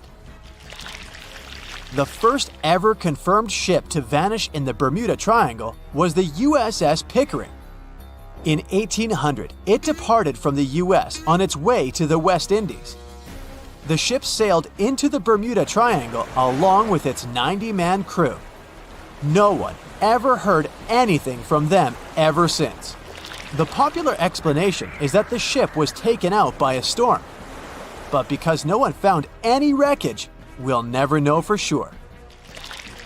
The largest ship that has ever disappeared in this mysterious area was the USS Cyclops. In March 1918, carrying a crew of 306 people, the USS Cyclops left Barbados and headed home to Baltimore. The ship passed through the Bermuda Triangle on its journey and vanished into thin air, or rather, water. The Cyclops never sent any distress signal and disappeared without any explanation or trace. The Bermuda Triangle isn't the only place in the world where ships go missing or mysteriously resurface. One of the most famous ghost ship stories would be of SS Bechimo. The large cargo steamer was built in Sweden. On October 1st, 1931, it got caught in pack ice. The crew decided to wait it out and managed to break free after a couple of days, only to get trapped again in less than a week. This time, they didn't manage to make it out. A rescue team went by air to save 22 of the crew members. 15 other members stayed in a wooden shelter they built not far away from the ship. Their plan was to wait out the winter and get back aboard. At the end of November, a strong blizzard was rushing through the area. When it was over, Beichimo seemed to have gone away with the storm. The captain decided it must have broken and sunk, but a few days later, a local hunter informed them that he had seen the ship around 45 miles away from their camp. The crew managed to find the ship and took the most valuable cargo from its hold. They had fears that Beichimo wouldn't live through that rough water, but it did manage to survive after all. Once the ice was gone, it floated away and ended up drifting along the shores of Canada and Alaska. Many people reported seeing the ghost ship in an open sea. Some even tried to board it to save the ship, but the weather didn't allow it to happen. The last time someone saw SS Beichimo was in 1969, 38 years after its crew had left it. It could still be drifting somewhere in the ocean. The story of MV Hoita happened in the South Pacific. The ship was originally a wooden luxury yacht. After serving for 20 years to various owners, it became a merchant ship. In 1959, it set on a trading voyage that was supposed to last around 2 days. When it didn't reach its destination on time, no one was worried at first, as things happen in the open waters. After another day, and no distress signals from the Hoita, it was obvious that something serious was going on with it. There were 25 people aboard, and their families wanted to find them. A search and rescue crew worked for 6 days looking for the ship, or at least its wreckage, in an area of nearly 100,000 square miles. That's 1.5 times as big as Florida. Sadly, the mission had come back with no results. It seemed like Hoita had disappeared without a trace. A month later, another merchant ship noticed Hoita drifting in the ocean, miles and miles away from its original route, and none of the crew members or passengers were on board. The cargo had also disappeared. The lifeboats were also gone, so the people must have escaped the ship hoping to save themselves. It turned out that the crew had been trying to get help as they tuned the radio to the International Distress Channel. But the damaged cable didn't let them send the signal any further than 2 miles. It also looked like when they were leaving the ship, the crew took the logbook with them, and we still don't know what exactly happened to Hoita. Family members of those who were on board are still looking for answers. One professor claims it must have been a corroded pipe that leaked and flooded the vessel, but we'll most likely never know for sure. In the Pacific Ocean, near Japan, there is an area nicknamed the Devil's Sea. It's believed to be one of the 12 vile vortices around the Earth. Some people claim that vile vortices have weird things going on in them because the pull of the planet's electromagnetic waves is stronger there than anywhere else. The most famous ship that disappeared in the area was a fishery patrol vessel in 1952. The ship went there to investigate the vessels that went missing previously and disappeared along with 31 crew members. Scientists who don't believe it was a mysterious disappearance blame the underwater volcano eruption for what happened. It has recently become a popular location for many tourists looking for the perfect place to get away from it all. If you're lucky enough to catch a sunny day here, it's like no other, I can assure you. Chances are you'll end up having loads of foggy days, but let's be honest, they have a special allure of their own. This enchanting smile-shaped island is called Sable Island. It's located 190 miles from mainland Nova Scotia. It wasn't accessible to the general public until 2013. That's when it was added to the list of National Parks of Canada. You can get here either by plane or by water. But what's so enchanting about this place anyway? There must be something since the yearly tourist count is growing every year. Firstly, there's a spectacular number of wild horses here. There are between 200 and 500 horses roaming free all over the island. There's also a large population of gray seals. The place is also the only breeding location of a rare bird species called the Ipswich sparrow. If you're already considering a trip here, there are some things you need to know first. Remember that fog I mentioned earlier? Well, it turns out that Sable Island is the foggiest place in the Canadian Maritimes. I'm talking about approximately 127 foggy days each year. During such days, Sable Island literally disappears underneath a thick layer of fog. You won't be able to explore the place on your own either. The local regulations state that visitors need to travel within a group, and they also need to keep a 197-foot distance from the wildlife they can encounter here. As charming as this place may be, it holds a dark secret hidden beneath the sandy dunes, and it has nothing to do with beautiful creatures living here or the island's unique vegetation. Apart from being known from its horses and seals, Sable Island is infamous for an overwhelming number of shipwrecks. Over the years, about 350 ships have ended their lives here, on these sandbars. When survivors described their experiences, they usually mentioned harsh weather conditions near this mysterious island. The island also made its way into literature when it was described in a book called The Perfect Storm, which was written by Sebastian Junger and published in 1997. The book was so successful that it was later adapted for the big screen in 2000, with George Clooney playing the leading role. The first recorded shipwreck near Sable Island dates back to 1583. The boat was named the HMS Delight and was under the command of British adventurer and explorer Sir Humphrey Gilbert. Only 17 people managed to survive the catastrophe by escaping in a small boat. Records mention that they spent 7 days at sea before reaching the shores of Newfoundland. In 1884, another vessel named the Nicosia struggled in the thick fog as well. The ship was completely destroyed, but fortunately, all 18 crew members managed to survive. The captain's son was almost lost at sea when a lifeboat capsized when he was climbing into it. He somehow managed to stay underneath the lifeboat, which was completely submerged. When this lifeboat righted, he eventually emerged from the water and was rescued for the second time. The years between 1947 and 1999 were relatively quiet on the island.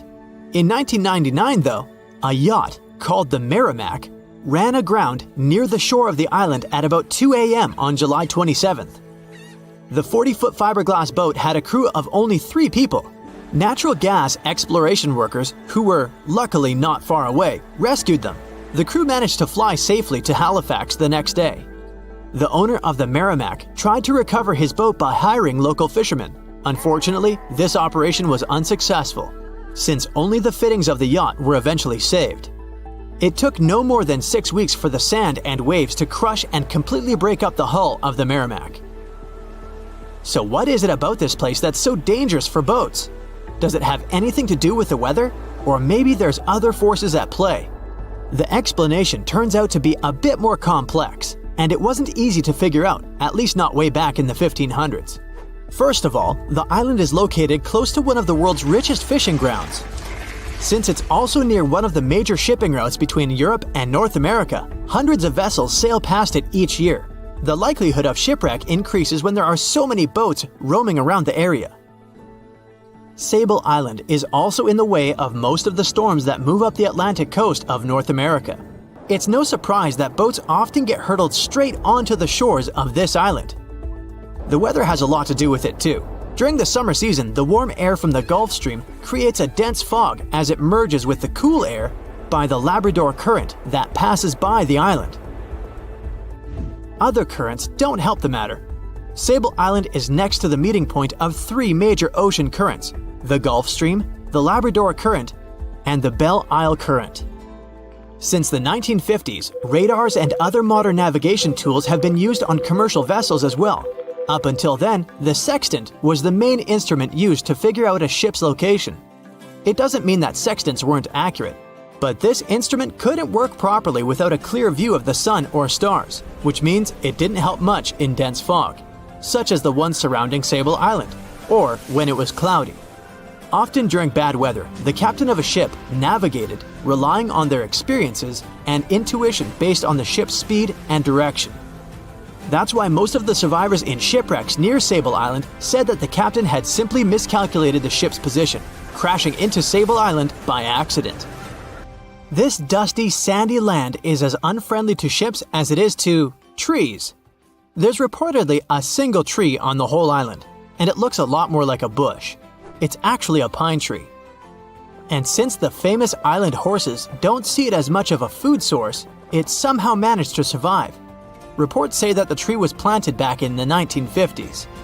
Local authorities were trying to grow a forest on the island to make it a bit more welcoming. They've planted tens of thousands of trees over the years, more than 69,000 evergreens, 600 fruit trees, and about 55 pounds of pine seeds, along with other plants which could survive the conditions on the island. But they were no match for the extreme weather and sandy soil. Out of all those plants, just one pine tree is still alive. Thanks to its resistance, it has even become a symbol of Sable Island. Interestingly, for around 40 years, the island also had just one inhabitant. Can you imagine that? One person living on a remote island for so many decades? It's the story of a woman called Zoe Lucas.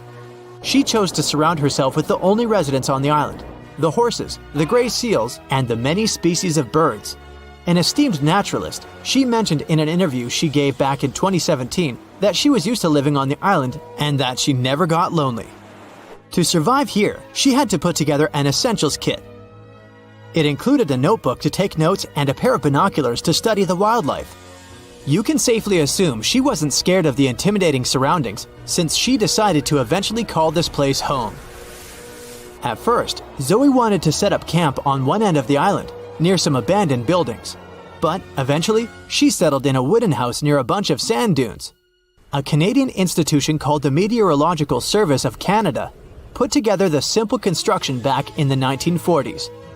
Parks Canada operates the building these days. Zoe's work included gathering as much data on the local horse population as possible. It could help scientists better understand how they managed to adapt to the unfriendly environment. She also helped gather the debris that made it to the shore to help track pollution levels. Among all the rubbish that she collected, there was a refrigerator and a crate full of fresh peppers. Some other specialists eventually started working rotating shifts on Sable Island to offer the brave woman a little bit of company now and then. In 1945, 5 TBF Avenger aircraft took flight for a routine training exercise around the Bermuda Triangle. In the middle of the exercise, the planes were struck by intense rain and heavy winds, despite the clear weather forecast. The pilots became extremely disoriented and radioed the base to report that their navigational equipment had stopped working. The last thing the base heard was, "When the first plane drops below 10 gallons, we'll all go down together," and then static. The 5 planes and their 14 crew members were never seen or heard from again. On his very first voyage to the New World in 1492, Christopher Columbus sailed through the Bermuda Triangle. Columbus reported that one night when he was on the deck of the ship, he noticed a giant light appear in the distance, unlike anything he had ever seen before. Columbus looked at his compass for direction, and it gave off erratic readings. You might have noticed that the Bermuda Triangle doesn't appear on any world map. This is because official institutions refuse to acknowledge that the area actually exists. A popular theory suggests that rogue waves are responsible for the many disappearances. Rogue waves are called extreme storm waves by scientists.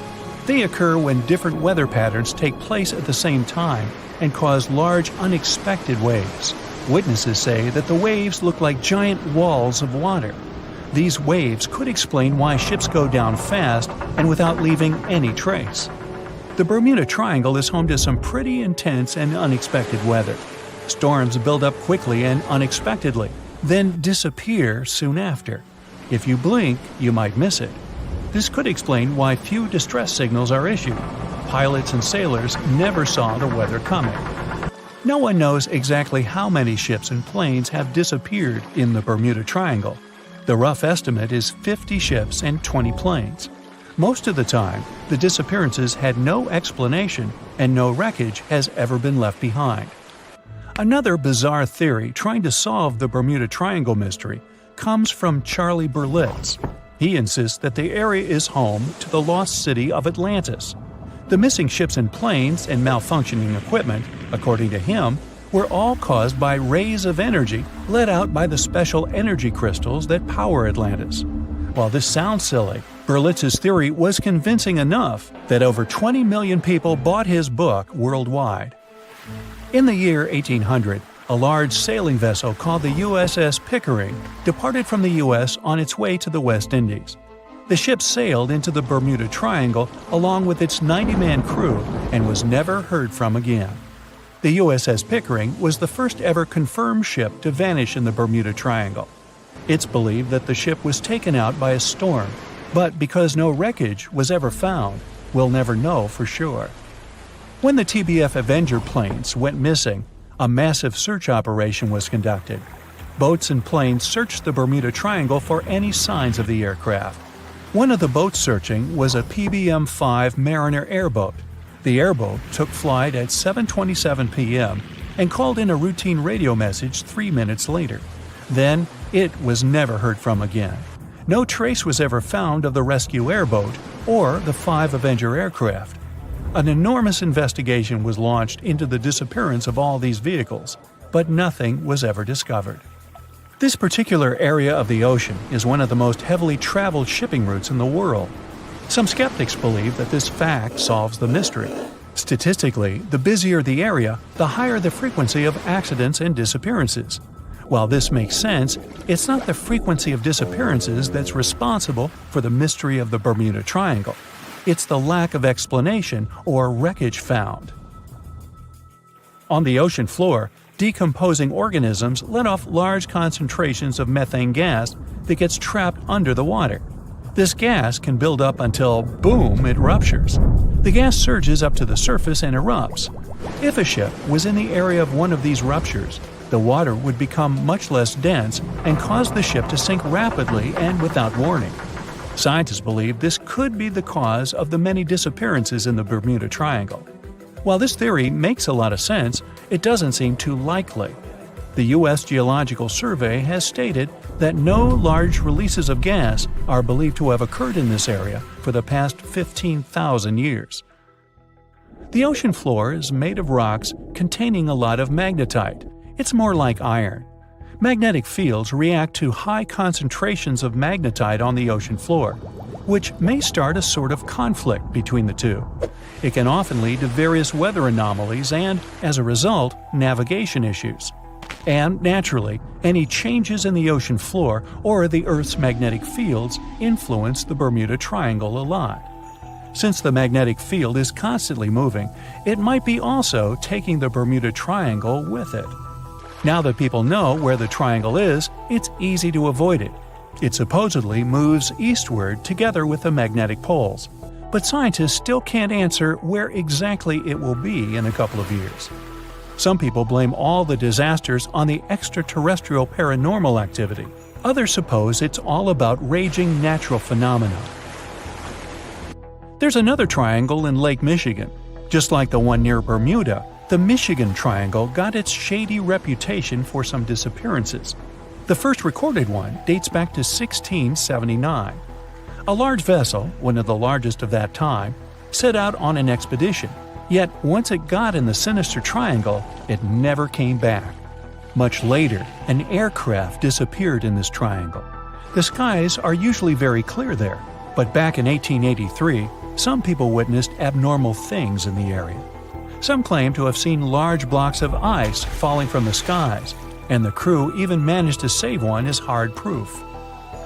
Meanwhile, the Pacific Ocean mystery area is another sinister triangle. Off the south coast of Japan, not far away from Tokyo, there's a sea where plenty of ships met their doom, disappearing without a trace in these waters. They call it the Devil's Triangle. Some scientists believe the cause of anomalies is the environmental changes. Also, there's a really high concentration of methane hydrates on the bottom of the ocean in the Pacific Triangle area. You're deviating from your original course and sailing in the wrong direction. There's the Caribbean Sea near the triangle, peppered with small islands. The seafloor here isn't deep. The ship can get in shallow waters. And now the ship is stuck on a shoal, and you have no idea where you are. If this were the 21st century, the ship's captain would be able to reach the shore using GPS and other modern navigation. But the most interesting thing is that the compass would work correctly this time, since the magnetic North Pole hasn't already coincided with the true one for a long time in the territory of the Bermuda Triangle. The agonic line is somewhere far away from here. There are no problems with navigation now, but for some reason, this is where ships disappear. In fact, not just here. Throughout the Atlantic Ocean, there are places where many more ships were gone. The Bermuda Triangle is not even in the top 10 of such places. One of the main reasons why many ships are lost here is that one of the most popular shipping routes in the Atlantic passes through the Bermuda Triangle. And the more ships in one place, the more shipwrecks. Simple probability. Then, it just starts getting weird. Other theories say that there's a space-time rift in this region. Ships and planes fall into this rift and end up in the past or the future. But for some reason, there's not a single proof of this myth. There's no reason to think that the rift is hidden somewhere here. The base of an extraterrestrial civilization is located in the Bermuda Triangle. Visitors from other galaxies steal sea vessels along with the crew, so no one finds the wreckage of the ships. This is also a popular myth that has no scientific justification. The Kraken lives somewhere in the triangle. It's a huge squid that sinks ships and also is a legend that sailors tell each other. However, gigantic squids live in the depths of the ocean. They can grow to the size of half a train car, but no cases have ever been recorded where they sunk a large vessel. And in the area of the Bermuda Triangle, they have never ever been seen. People in the past didn't know about the existence of these creatures, so when they saw them for the first time, they described them as huge, terrible monsters. Giant squids are some of the most elusive creatures on Earth, and scientists had to use sonar equipment to find them. They don't like to leave the dark depths and are likely to be afraid of the sound of any ship. So, that should squash the squid as a suspect. The year was 1854, and the SS Arctic, the fastest passenger liner of its time, set out to cross the Atlantic. As it sailed through the misty veil, it slowly disappeared into the unknown. The Collins Line, an American shipping company, was started in 1818 and only began seriously trading in the transatlantic by 1835. Its steamships crossed the Atlantic from Liverpool to New York within just 10 days. Doesn't sound like a great speed today, I know, but back then, the same thing took other ships several weeks. Light on the water with their wooden hulls, powering through with a strong steam engine, those steamships were the favorite choice for many high-profile people. What could go wrong with such an advanced ship, they thought. This reminds me of some other ship everyone believed to be unsinkable. But anyway, back to the Collins Line. It grew to be a serious contender on transatlantic routes, with only one other competitor, the Cunard's Line. It was a British company also aiming to be the main force through the Arctic Passage. In 1835, the company received a new ship that traveled to Liverpool and came back to New York with the largest cargo ever at that time. From then, the Collins Line was steadily growing. It seemed like there would only be future successes for it. Unfortunately, their lavish ships became costly to run with the amount of coal used. Massive power along with weak wooden hulls meant they needed many repairs after each voyage. So, every trip ended up being expensive. But since the ships were safe and had a great reputation, people were willing to pay the price, and the company was definitely not in crisis. They had achieved something no one had managed to do before them. Like I told you, their ships crossed the Atlantic in a whopping 10 days. And Edward Collins, the owner, was very determined to maintain the pace. Their 5 ships easily outran the Cunard's line of only 3. With this great praise, it provided more attention. Though the Cunard's ships were slower with their iron hulls, they believed there was still profit, regardless of how slowly they sailed. Among Cullen's ships, the Arctic, the third of them to be launched, was the largest, reaching 284 feet long, with 2 side-lever steam engines, each with 1,000 horsepower. The paddle wheels made 16 revolutions a minute when at full speed. At the time of its launch, the press called it the most stupendous vessel ever constructed in the United States. But glamour and fame couldn't avoid what would come next. On the 27th of September, the Arctic was on its journey from Liverpool to New York, continuing a speed pace through the thick fog. It's possible that by that moment, after 4 years of record-breaking trips, the crew became overconfident with their sailing and the ship. Going only 50 miles from Newfoundland, they carelessly continued through the fog with no radio contact, sonar, or any other form of identifying objects, equipped only with Morse code. A smaller ship, the SS Vesta, which operated as a fishing vessel, often worked around Newfoundland. It was passing through the same path as the Arctic and crashed into its side. Shocked by the collision, the captain of the Arctic offered help to the much smaller Vesta, but it was soon clear that the damage that seemed minor on the Arctic was far worse. Beneath the waterline, a hole was letting water into the hull. The cost of the much faster wooden hull now seemed less valuable. They steered toward land, trying to plug the holes, but they weren't doing so well, and the seawater continued to pour in, filling up higher and pushing the ship down. And finally, once the engine room was full, it put out the boilers, taking away the massive power the Arctic was once legendary for. They moved slowly until coming to a complete stop. The ship continued to sink, and the order was to abandon it. At the time, maritime law allowed for the Arctic to carry only 6 lifeboats, only capable of saving 180 people. The crew and some of the passengers managed to push their way aboard and took most of the seats on those boats. Things were pretty wild, and everyone forgot about their manners, not letting the ladies and the youngest ones board first. It took 4 hours for the Arctic to sink. 150 crew and 250 passengers were on board. Those that weren't able to find a lifeboat made a desperate attempt to build their own rafts from parts of the ship. 2 days later, only 3 boats made it safely to the shore. The other 3 were never found. Believe it or not, the rescue party also saved some people that had been clinging to the wreckage for 2 days.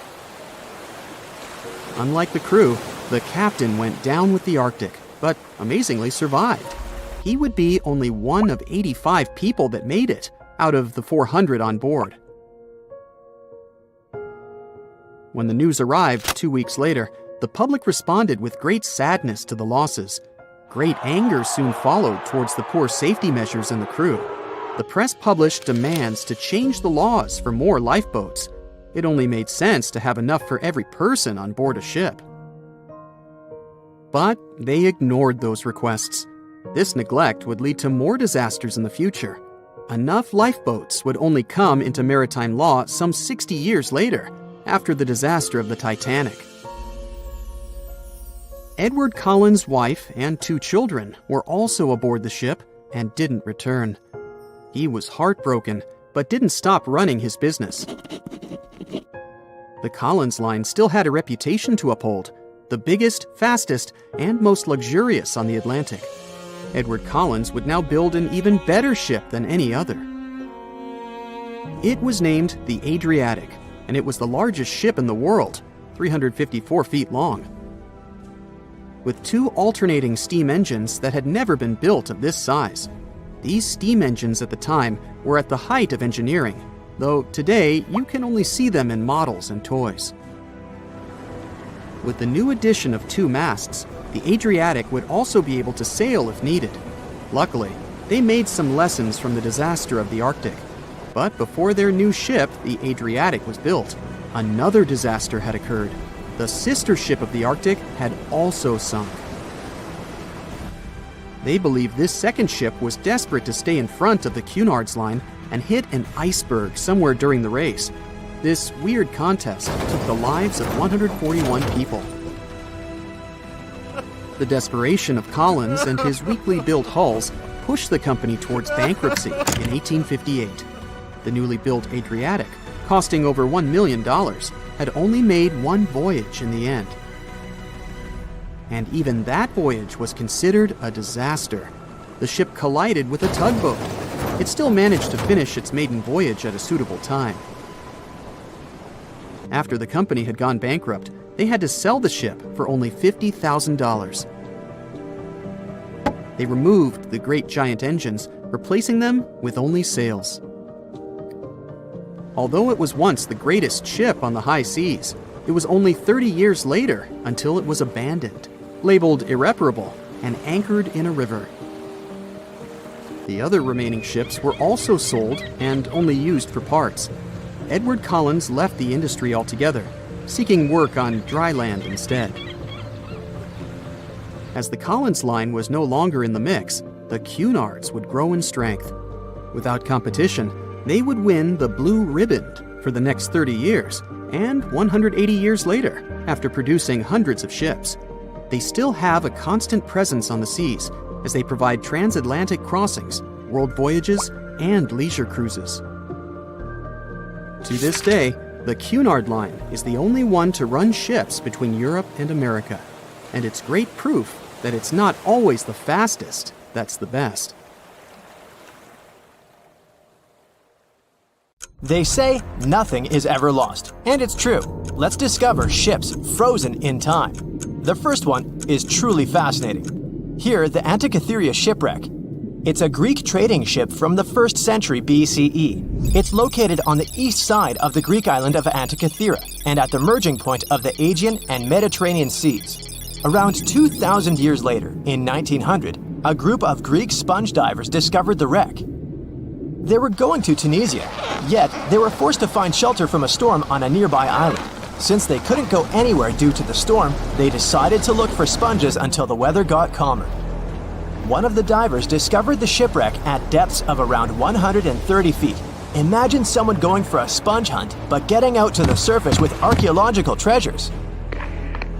The captain of the sponge boat talked to the Greek officials about what they had found. The officials sent 2 ships to the wreckage. The salvage operation was successful, and discoveries are now in Greece's National Archaeological Museum in Athens. The findings included 3 life-sized marble horses, jewelry, coins, and hundreds of works of art, including a 7-foot-tall Colossus statue of Hercules. Among these treasures, Antikythera ephebe, a bronze statue of a young man, caught more attention. Because the ephebe doesn't comply with any familiar iconographic model, and there are no known copies of his type, he held a spherical object in his hand. Scholars have different theories of who that person could be, but they are not in a consensus yet. More than 70 years later, Jacques-Yves Cousteau and his team went to the area and recovered hundreds more artifacts and the remains of 4 people. Interestingly, they discovered a complex set of interlocking gears, capable of predicting the movement of the sun, moon, and several planets. The mechanism can also show the times of solar and lunar eclipses years into the future. Think of this Antikythera mechanism as an early computer calendar, to plan significant events like agricultural activities, religious rituals, and Olympic Games. These artifacts found in the Antikythera wreckage are some of the most important findings in modern archaeology. Just the Antikythera mechanism itself has changed our perception of the limits of ancient technology. The mechanism has a sophisticated design and was made over 1,000 years ago. After all these amazing discoveries, experts believe that the wreckage site has remained largely unexplored, and is mostly because of its location and the landscape of the seafloor on which the ship rests. The wreck is too deep for scuba divers but too shallow to use something like a submersible. A survey made on the seafloor in 2012 showed evidence of a second wreck about 800 feet to the south. It's clear that this area has a lot to offer humanity. What would happen if those sponge hunters didn't go to the area? Scientists found a shipwreck in Antarctica at the bottom of the Weddell Sea. 107 years after it sank. The name of the ship was Endurance, and it was the lost vessel of Antarctic explorer Sir Ernest Shackleton. Scientists who laid eyes on it decades later say it is among the greatest undiscovered shipwrecks ever. That is why they filmed the whole discovery. The video shows the remains of the Endurance and proves it is still in remarkable condition. It has been sitting in 10,000 feet of water for over a century, yet it looks like it sank very recently. So the story goes like this. The ship was crushed by ice and sank in 1915. Shackleton and his crewmates had to escape by themselves in small lifeboats. From then on, it was all about survival. Shackleton imagined to get his crew to safety. Then, the ship sank. Yes, this is a pretty impressive story. But why did scientists prize this ship? Firstly, Shackleton's Imperial Trans-Antarctic Expedition sailed to make the first land crossing of Antarctica. Yes, the crew was trapped in ice, but the intention was important. Secondly, it's about the challenge itself of finding the shipwreck. The Weddell Sea is almost always covered in thick sea ice. You know, the same ice that made the Endurance sink. Getting near the presumed sinking location is super hard, let alone being able to conduct research. Experts of the modern expedition team foresaw the time when the lowest extent of Antarctic sea ice would come using satellite images. They realized that the weather was in their favor to start an expedition.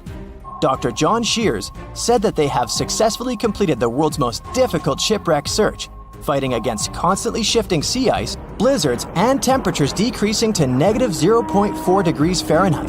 Yeesh, I can't imagine the worst conditions in Antarctica if these conditions are in their favor.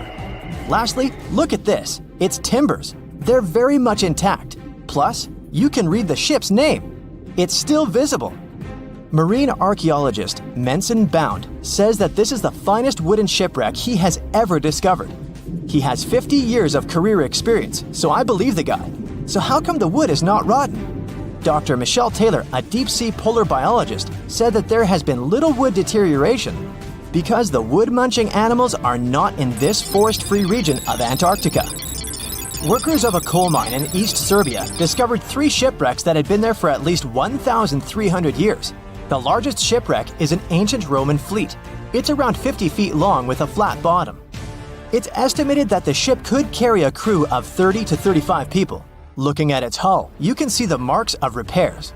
Wow, this one had a lengthy career. You know, it gives us insight into more than 1,000 years ago. The 2 smaller vessels, on the other hand, match descriptions of boats used by Slavic groups to attack the Roman frontier. These 2 have been discovered under mud and clay in an ancient riverbed. Apparently, in those times, there was a Roman base in a place called Viminacium City. Interestingly, Viminacium was a provincial capital with an estimated 40,000 inhabitants in the 4th century CE. For comparison, it was even larger than Pompeii. The Kostelach coal mine is a center of hidden gems. Archaeologists had found evidence of ancient human and animal activity here before. For instance, in 2012, experts found bones of at least 5 woolly mammoths, which went extinct about 10,000 years ago. Canadian archaeologists found a ship 150 years after it went missing in the Canadian Arctic waters. This merchant ship is called HMS Investigator. It was purchased in 1848 to search for the explorer Sir John Franklin's ship that got lost in the Northwest Passage expedition. So, HMS Investigator left Britain in 1850 for this rescue operation. The expedition crew, captained by Robert McClure, sailed the Investigator into the water. He realized that he was in the final leg of the Northwest Passage, the sea route across North America. But before he could sail into the Beaufort Sea, the 122-ton ship itself got stuck in the thick ice. The crew spent the winter over the Prince of Wales Strait. The following summer, McClure tried again to sail to the end of the passage, but the ice blocked his way once more. Here, too, the crew was forced to leave the ship. He steered the crew into the Bay of Mercy. There, they were to remain until 1853 when the crew of the HMS Resolute rescued them. Imagine a crew of 60 people who had to spend 3 winters in the Arctic without even knowing if they would survive. Later on, the ship was found sitting upright in about 36 feet of water. It was in very good condition. Arctic water has prevented the outer deck of the vessel from deteriorating quickly. the outline of the ship and its timber can be clearly seen. Plus, archaeologists have uncovered artifacts on land left by the sailors. They had unloaded everything before abandoning the Investigator. 3 sailor graves and 1 British naval shipwreck had also been discovered in the area. I wonder what else they could find there. Wow, it's the only place where 1 minute you're learning 17 natural ways how to get rid of houseflies, and the next, you're taking an epic journey straight into a black hole. More than 10 billion, with a B, views in total. That's 47 billion minutes watched, or more than 70,000 years. That's all the way back to the Ice Age. No, I wasn't around then. 40,000 videos, hundreds of topics, and most importantly you, a whole 44 million of you. Our viewers. We could populate an entire country if we wanted to. We'd like to continue helping you learn and giving you useful skill improvement tips. Got a thirst for knowledge? We've prepared 4 masterclasses on creating a 2D character animation from scratch, 10 hours of video lessons, practical tasks using professional software, and additional materials that you can use with your own projects. Get the full course now and create your own animated masterpiece. Ships and planes disappearing without a trace. Passengers never seen or heard from again. Reports of strange lights in the sky. No, these aren't scenes from an upcoming Hollywood blockbuster, but some of the strange occurrences reported for over a century in an area ominously dubbed the Graveyard of Lake Ontario, also referred to as Canada's Bermuda Triangle, or the Marysburg Vortex. It stretches across a portion of Lake Ontario from Kingston to Prince Edward County in Canada, and down to Oswego, New York in the US. The tales about this area can be as chilling as the frigid lake water on which they took place. The most unsettling story involves the schooner called the Bavaria. It was 1889, and the ship was being towed across the lake. Rough waters severed the tow rope, and the Bavaria floated away. Luckily, the schooner was later found safe and fully intact. But there was one thing missing: the crew! Not a single person was found on board. What makes the story even more bizarre is that the dinner table was set, a loaf of bread was discovered, freshly baked, and the captain's money and his papers were fully accounted for. There was even a pet canary happily chirping away, as if nothing was amiss. What happened to the crew? We may never know. And this was not a unique incident. Just over a decade later, in 1900, 3 ships, the Annie Minnis, the Picton, and the Acacia, were sailing across the lake. But only 2 would make it to their final destination. The third one, the Picton, was speeding ahead of the others when it simply vanished. According to a cook on the Annie Minnis, we were well out into the lake and making good time when all of a sudden we saw the Picton's topsails coming off, and then her lower sails settled, and then, while we stood and watched, the Picton just disappeared. It's possible that the ship sank, as there was some wreckage later seen in the water, but the ship itself was never found, and none of its crew ever located. A few weeks later, a bottle with a note inside was discovered in Sackett's Harbor, New York. The note was from Captain Sidley of the Picton. "Have lashed Vesey to me with heaving line, so that we will be found together." Vesey was the captain's 12-year-old son. The note creates more questions than answers. If the witnesses were correct, the ship's disappearance was quite quick. When did Captain Sidley know he was in danger? Why not signal for help if he had any warning? And when did he have time to write a note, bottle it, and tie himself to his son? It truly is a mystery. And it was not just ships that ran afoul of the strange forces in the area. Planes also struggled to make it through in one piece. In 1975, Ron Scott flew out from the Picton Airport in his Cessna 172. As he entered the Marysburg Vortex, his plane banked to the side. For several seconds, he was unable to right the plane, but once he did, the same force banked him to the other side. Again, he was stuck there for a few seconds, unable to control his plane. A skilled pilot, he had never experienced anything like it before. He was certainly luckier than Royal Canadian Air Force pilot Barry Allen Newman. Newman was at the same spot back in 1952, when he lost control of his jet and crashed into the lake. To this day, his body has not been found. In total, over 270 ships and at least 40 planes have met a tragic end in this area. And adding to the mystery, sometimes people report a series of bright lights or orbs, or a dark ship hovering in the sky. These are even harder to explain. Witnesses willing to report them are adamant they are true. Sid Wells said he watched a strange shape like a multifaceted diamond slowly spinning in the sky, and then it just disappeared. Others claim to have seen it too. Of course, the Marysburg Vortex is just one of several places around the world known as vile vortices, a term coined by biologist and writer Ivan T. Sanderson. He discovered 12 other equally spaced areas on the surface of Earth where funny things happen. The best known of these, of course, is the dreaded Bermuda Triangle. Situated in the Atlantic Ocean between Bermuda, Florida, and Puerto Rico, it has been blamed for the disappearance of thousands of people. They went in, on boats or in planes, but they never came out. Even the explorer Christopher Columbus experienced the mystery of the Bermuda Triangle during his first voyage to America in 1492. He said the compasses pointed in the wrong direction, the sea levels seemed to change dramatically, and he even spotted strange lights in the sky. In 1918, the USS Cyclops, which was one of the US Navy's biggest fuel ships, disappeared there. Since the 309 crew members were declared lost at sea when the Cyclops vanished, it's seen as the largest loss of life in the history of the US Navy in a single incident. At the time, the weather was good. The one message sent that day from the ship indicated no issues or concerns, and a distress signal was never sent. A thorough naval investigation followed. Its conclusion? Many theories have been advanced, but none that satisfactorily accounts for the ship's disappearance. In other words, the investigators were stumped. There's also the Dragon's Triangle, located in the Pacific Ocean. The most disturbing story involves a group of Japanese vessels that disappeared in the 1950s.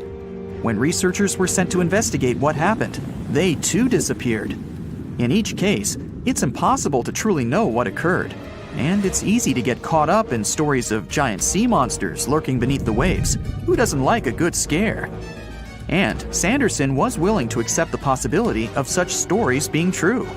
He believed the vile vortices that he studied could be explained by anything from a wrinkle in the space-time continuum to magnetic abnormalities to underwater people. Of course, Sanderson was not only a huge fan of strange places, he also wrote about strange creatures like Bigfoot and the Loch Ness Monster. His skills as an impartial scientist are questionable, though. In 1948, he claimed that some 3-toed footprints found at Clearwater Beach in Florida were proof of 15-foot-tall penguins, arguing that they were impossible to fake. In 1988, Tony Singerini revealed that he and his friend, attaching some cast-iron feet to his high-top sneakers, were behind the giant penguin hoax. So maybe Sanderson isn't the most reliable source after all, but there are also some very compelling and wholly natural explanations. Let's look specifically at the Marysburg Vortex. It's entirely possible that ships like the Bavaria and the Picton were done in by a mix of bad luck and bad weather. Unsettled weather is certainly not uncommon on Lake Ontario, and flash storms on the open water can prove dangerous to the most skilled sailor. And even today, with advances in weather forecasting, we get it wrong all the time. Back then, there was no way to predict that a storm was just around the corner. And the weather was just one issue. Historian Mark Seguin said that the area was always known to be dangerous, as the lakebed quickly becomes shallow along the eastern shore. There are also small rocky islands and shoals scattered throughout the area, making sailing a risky venture, especially for larger vessels or those weighed down by heavy cargo. By the mid-20th century, modern weather forecasting and improved shipbuilding alleviated most of the hazards of the Great Lakes shipping, resulting in fewer losses.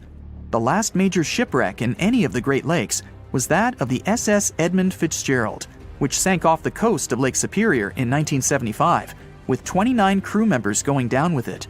It seems the vortex is no match for human progress. And as for lights or images in the sky, in most cases, it's the result of an interesting phenomenon called thermal or temperature inversion. When this happens, a layer of warm air becomes trapped under cold air. This can result in mirages or reflections. So, a light on the ground that is miles away can be reflected in the sky, giving the impression of a flying object. Other parts of the mystery may be solved with a little time. Lake Ontario's freshwater and frigid temperatures help preserve the ships and planes that came to rest there. As divers and researchers continue to explore the area, maybe we'll finally learn the fate of the Bavaria, the Picton, Captain Sidley, and his son. So in 2017, over 25 million people boarded cruise ships all over the world. Now, if you're keeping count, that's more than the total population of Greece. It's become America's favorite choice when it comes to going on vacation. It's easy to see why hopping aboard a cruise ship becomes more popular each year. Heading out on a cruise is also coming back in style with newer generations. 2/3 of Gen Y and millennials say that cruising is their new preferred type of vacation. How's that? Well, let's see. It's easy to plan in advance. On board, you can find activities for all family members, and you get a chance to visit several different destinations in one trip. An added bonus of booking a cruise? You can sample various places for a future time off. The entertainment on board is often top-notch, providing passengers with an added taste of luxury. And the amenities and accommodations are generally very reliable. Not to mention that it gives tourists that feeling of actually getting away from everything that people strive for while out of the office.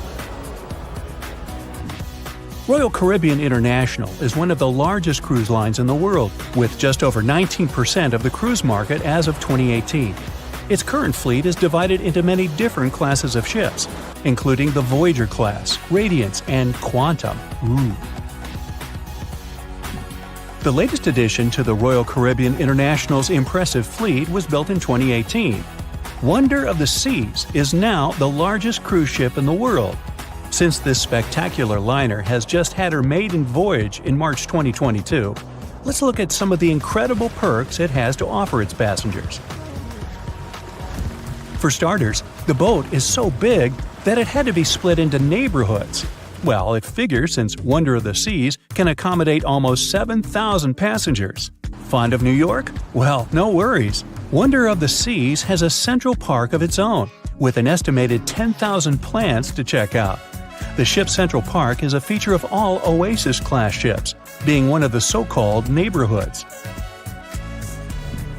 Let's look at some other areas, shall we? Like this boardwalk, a place that includes an arcade, a candy store, and a sports bar. It's best suited for long walks. There's a pool and sports zone on Wonder of the Sea. These areas feature the ship's numerous pools and hot tubs. There are many activities to check out on the sports court. Then there's the Royal Promenade, or Promenade if you prefer. That's the main road on Wonder of the Seas, with bars, lounges, and places to grab a cup of coffee, or a luxurious latte. The entertainment neighborhood is the focal point for leisure activities on the ship. Here, guests can find a comedy club, an ice skating rink, and even a theater. The spa and fitness area is a tranquil zone with a huge array of treatments available. The fitness center is free of charge, by the way, so there's no excuse for guests to skip a leg day. An extra 8th zone was added to Wonder of the Seas. It's called the Suite Neighborhood. This is an exclusive area designed for guests staying in the suites. Oh, now I get it. It's located at the top of the ship. Guests here have designated staff members called Royal Genies. Yeah, if you rub a lamp in your suite, they appear. Nah, not really. The genies are similar to butlers. They can cater to just a few cabins. Of course, the cruise line wants to divert other guests from asking these crew members various questions and taking their time. That's why the genies don't wear name tags in public areas. As for its itinerary, Wonder of the Seas was initially supposed to be homeported in China, but Royal Caribbean decided to move the liner to the United States. In March 2022, the ship started its journey with 7-night Eastern and Western Caribbean itineraries.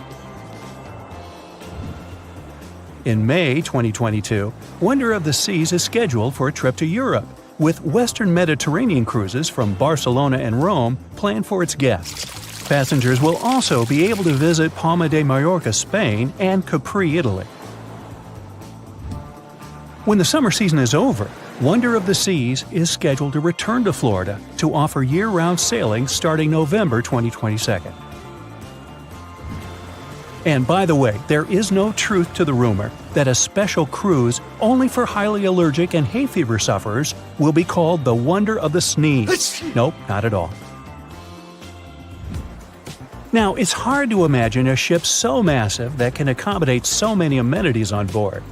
For example, the Titanic was the largest ship of its time, measuring 882 feet in length. And Wonder of the Seas is not only 1,188 feet long, it's also 36% taller and 34% wider. Speaking of lifeboats, which I am about to, Titanic had a mere 20 lifeboats on board, which was tragically not enough to fit all the passengers after the ship hit the iceberg. But Wonder of the Seas has an even smaller number of lifeboats, 18 to be precise. Sounds weird and dangerous? Well, not really, given that each of these lifeboats can accommodate up to 370 people. It means that all the passengers and crew members, an estimated 8,000 people if fully booked, are going to be safe in case of an emergency. If we could somehow have a race between the two ships, well, Titanic was in fact the faster ship out of the two, beating Wonder of the Seas by 1 knot per hour. Cruise ship passengers today are more interested in the experience rather than the speed of the boat itself. That's why how fast a ship can travel is not an extremely important aspect nowadays. In terms of costs, Titanic cost around $7.5 million at the time of its construction. It's the equivalent of about $200 million today. How about Wonder of the Seas? Well, it cost a staggering $1.35 billion to build, making it 6 times more expensive than the Titanic. How about we compare ticket prices? Well, in this case, the least expensive ticket on Titanic was £7. It's about $1,000 today. The cheapest ticket on Wonder of the Seas is currently $423, but prices may vary depending on the location, season, itinerary, and how much you tip your royal genie. And I know you were going to ask, how about icebergs? Well, Titanic steamed in the frigid North Atlantic, where you had to be on the lookout for those. Wonder of the Seas will be cruising the balmy Caribbean, where the worst thing you can hit on is 17 and blackjack. Oops, busted. Anyway, set side by side with its other sisters from the Royal Caribbean Fleet, Wonder of the Seas is equally as impressive. The company's earliest ships could host about 2,500 people. This included passengers and the staff. Such ships were Splendor of the Seas, Legend of the Seas, and the smallest of them all, Thumbelina of the Seas. No, wait, that should be Empress of the Seas. Oops, my bad. The largest ships in the company's fleet can now house about 9,000 people altogether. That's almost 3 times the size and capacity of the earlier liners. Wonder of the Seas is one of them, as well as Harmony of the Seas and Symphony of the Seas. Are you seeing a pattern here? Yep, if you ever encounter a ship with "of the Seas" in its name, it's safe to assume it belongs to Royal Caribbean. But if it's a can of tuna, it might actually be Chicken of the Sea. Hey, I like tuna. Now, choosing between cruise ships based on their size is like wondering if you should visit your local museum or the Louvre in Paris. It all depends on your preferences. Some families prefer small settings. Others are fan of large spaces that can provide everything they need. Historically, it's equally as exciting how far we've come in terms of maritime transportation. The SS Royal William, for example, was the first boat to ever make a transatlantic voyage almost entirely steam-powered in 1833. And it was a mere 160 feet long and could house roughly 155 passengers. And if the seas were calm, then they were housed less roughly. Similarly, the first modern megaship in the world was the MS Sovereign of the Seas. Launched in 1987, it was only 888 feet long and could carry a little under 3,000 passengers. size and capacity are not the single improvements added to newer cruise ships out there. Recent technological developments in artificial intelligence and facial recognition have allowed cruise operators to ensure faster, smoother boarding for passengers. If, in the past, it took from 60 to 90 minutes for all passengers to board a ship, nowadays, cruise ship operators manage to get people comfortably settled in less than 15 minutes. Now, I'm sure you're already eager to book a ticket, but let's look into some of the more interesting activities you can try on board Wonder of the Seas. This way, you'll know what you're getting yourself into. All Royal Caribbean ships have loads of artworks available for their guests to enjoy. But Wonder of the Seas goes above and beyond, even featuring statues of astronauts in key locations around the ship. You'll find the first astronaut looking through the glass at the promenade, while a second one is busy rock climbing at the boardwalk. The third and last astronaut is more of a movie fan. This statue can be found near the movie screen sitting area. Going astronaut sightseeing is proving to be quite the experience among guests. In the areas with no access to sunlight, Wonder of the Seas features virtual balconies. In case of bad weather, guests can still have a feeling of the outdoors, but without having to hide from wind or rain. Teenagers have a place of their own reserved on the ship. There's a special club with a private hot tub, selfie area, games, and comfortable seating. The inside part of this club features a vending machine, an interesting collection of literature, and tables for foosball. Well, sign me up! Ships have been around for at least 6,000 years, dating back to ancient Egypt. In the beginning, they were used for trading and exploring.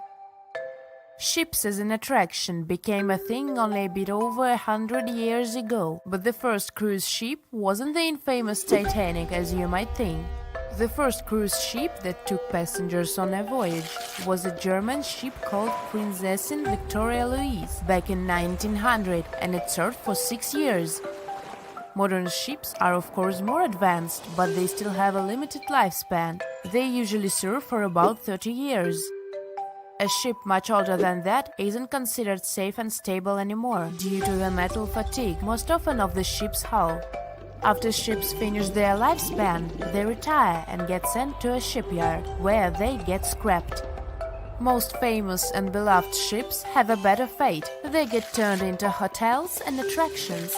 Since ships are extremely expensive to build, no wonder that they are so huge, often as long as 3 football fields and as tall as 20-story building. The companies want to accommodate as many passengers as possible, because it means better profits. Also, cruise ship cabins are built separately from the ship, because otherwise there wouldn't be enough space for the construction. They're added to the vessel already in the shipyard, where the ship is put together. Quite often, different parts of the ship are even built by different companies. Voyages are fun, but if you need to get somewhere fast, cruise ships shouldn't be your first choice, because they are very slow. On average, they travel at the speed of just 23 miles per hour. Ships travel way slower than cars and planes, because they move huge amounts of water. Move on the ground and you're fast. Now step in a swimming pool and try to run there. It'll be way harder for you to do, and you'll be way slower, barely moving through. Now keep in mind that you are much smaller than a ship. As we've seen, ships are massive. When you put something in the water, it displaces the amount of water that is equivalent to its weight. So a ship displaces thousands of tons of water and then pushes through it. That's why they are slow. Such huge ships sure have big anchors. An average anchor weighs like 4 grown-up elephants. The crew members try to avoid dropping the anchor when it's possible, because such a massive thing can severely harm the ecosystems at the bottom of the sea.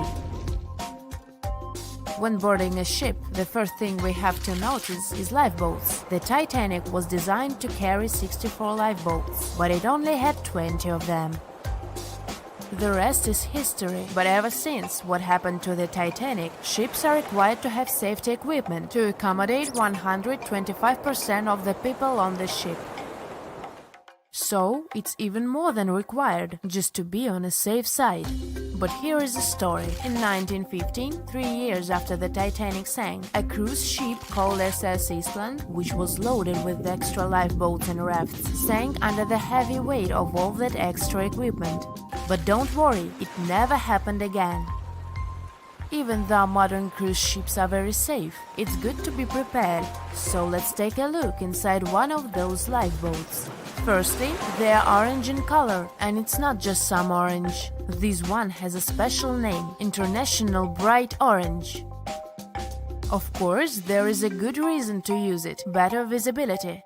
If we take a look at the color wheel, orange is the exact opposite of blue, meaning that it's most contrasting to it.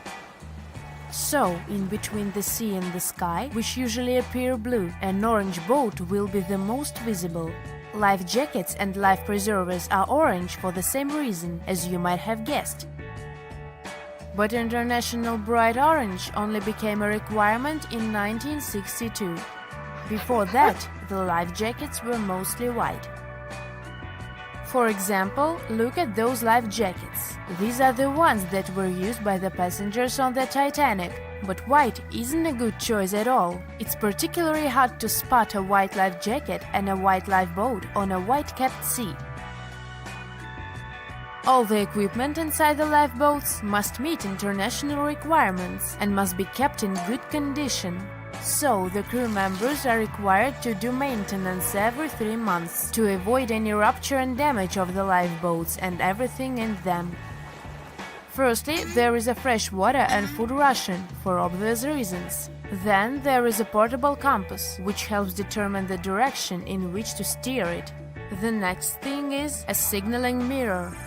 It's a device that allows the light to attract the attention of passing ships. A less expected thing inside is an embarkation ladder, a rope ladder with wooden or metal steps that are used to ascend or descend from one ship to another. And finally, there is a first aid kit. All cruise ships pick up stranded sailors and fishermen, and that happens quite often. So don't be surprised if your cruise ship stops in the middle of the sea to pick someone up. It's common practice. Ships can even change their course to pick up some stranded sailors if they get a distress call. Have you noticed that all ships, both cruise ships and container ships, always have the bottom of the hull painted red? Yes, it's a thing. In early times, when ships were mostly made of wood, sailors were painting the hulls with copper paint, because it was protecting the vessel from wood-eating worms, barnacles, and seaweed. The copper was the ingredient that was giving the paint that color. All this muck wasn't only impairing the vessel's structure, but was also increasing the drag, preventing the ships from moving as fast as they could have.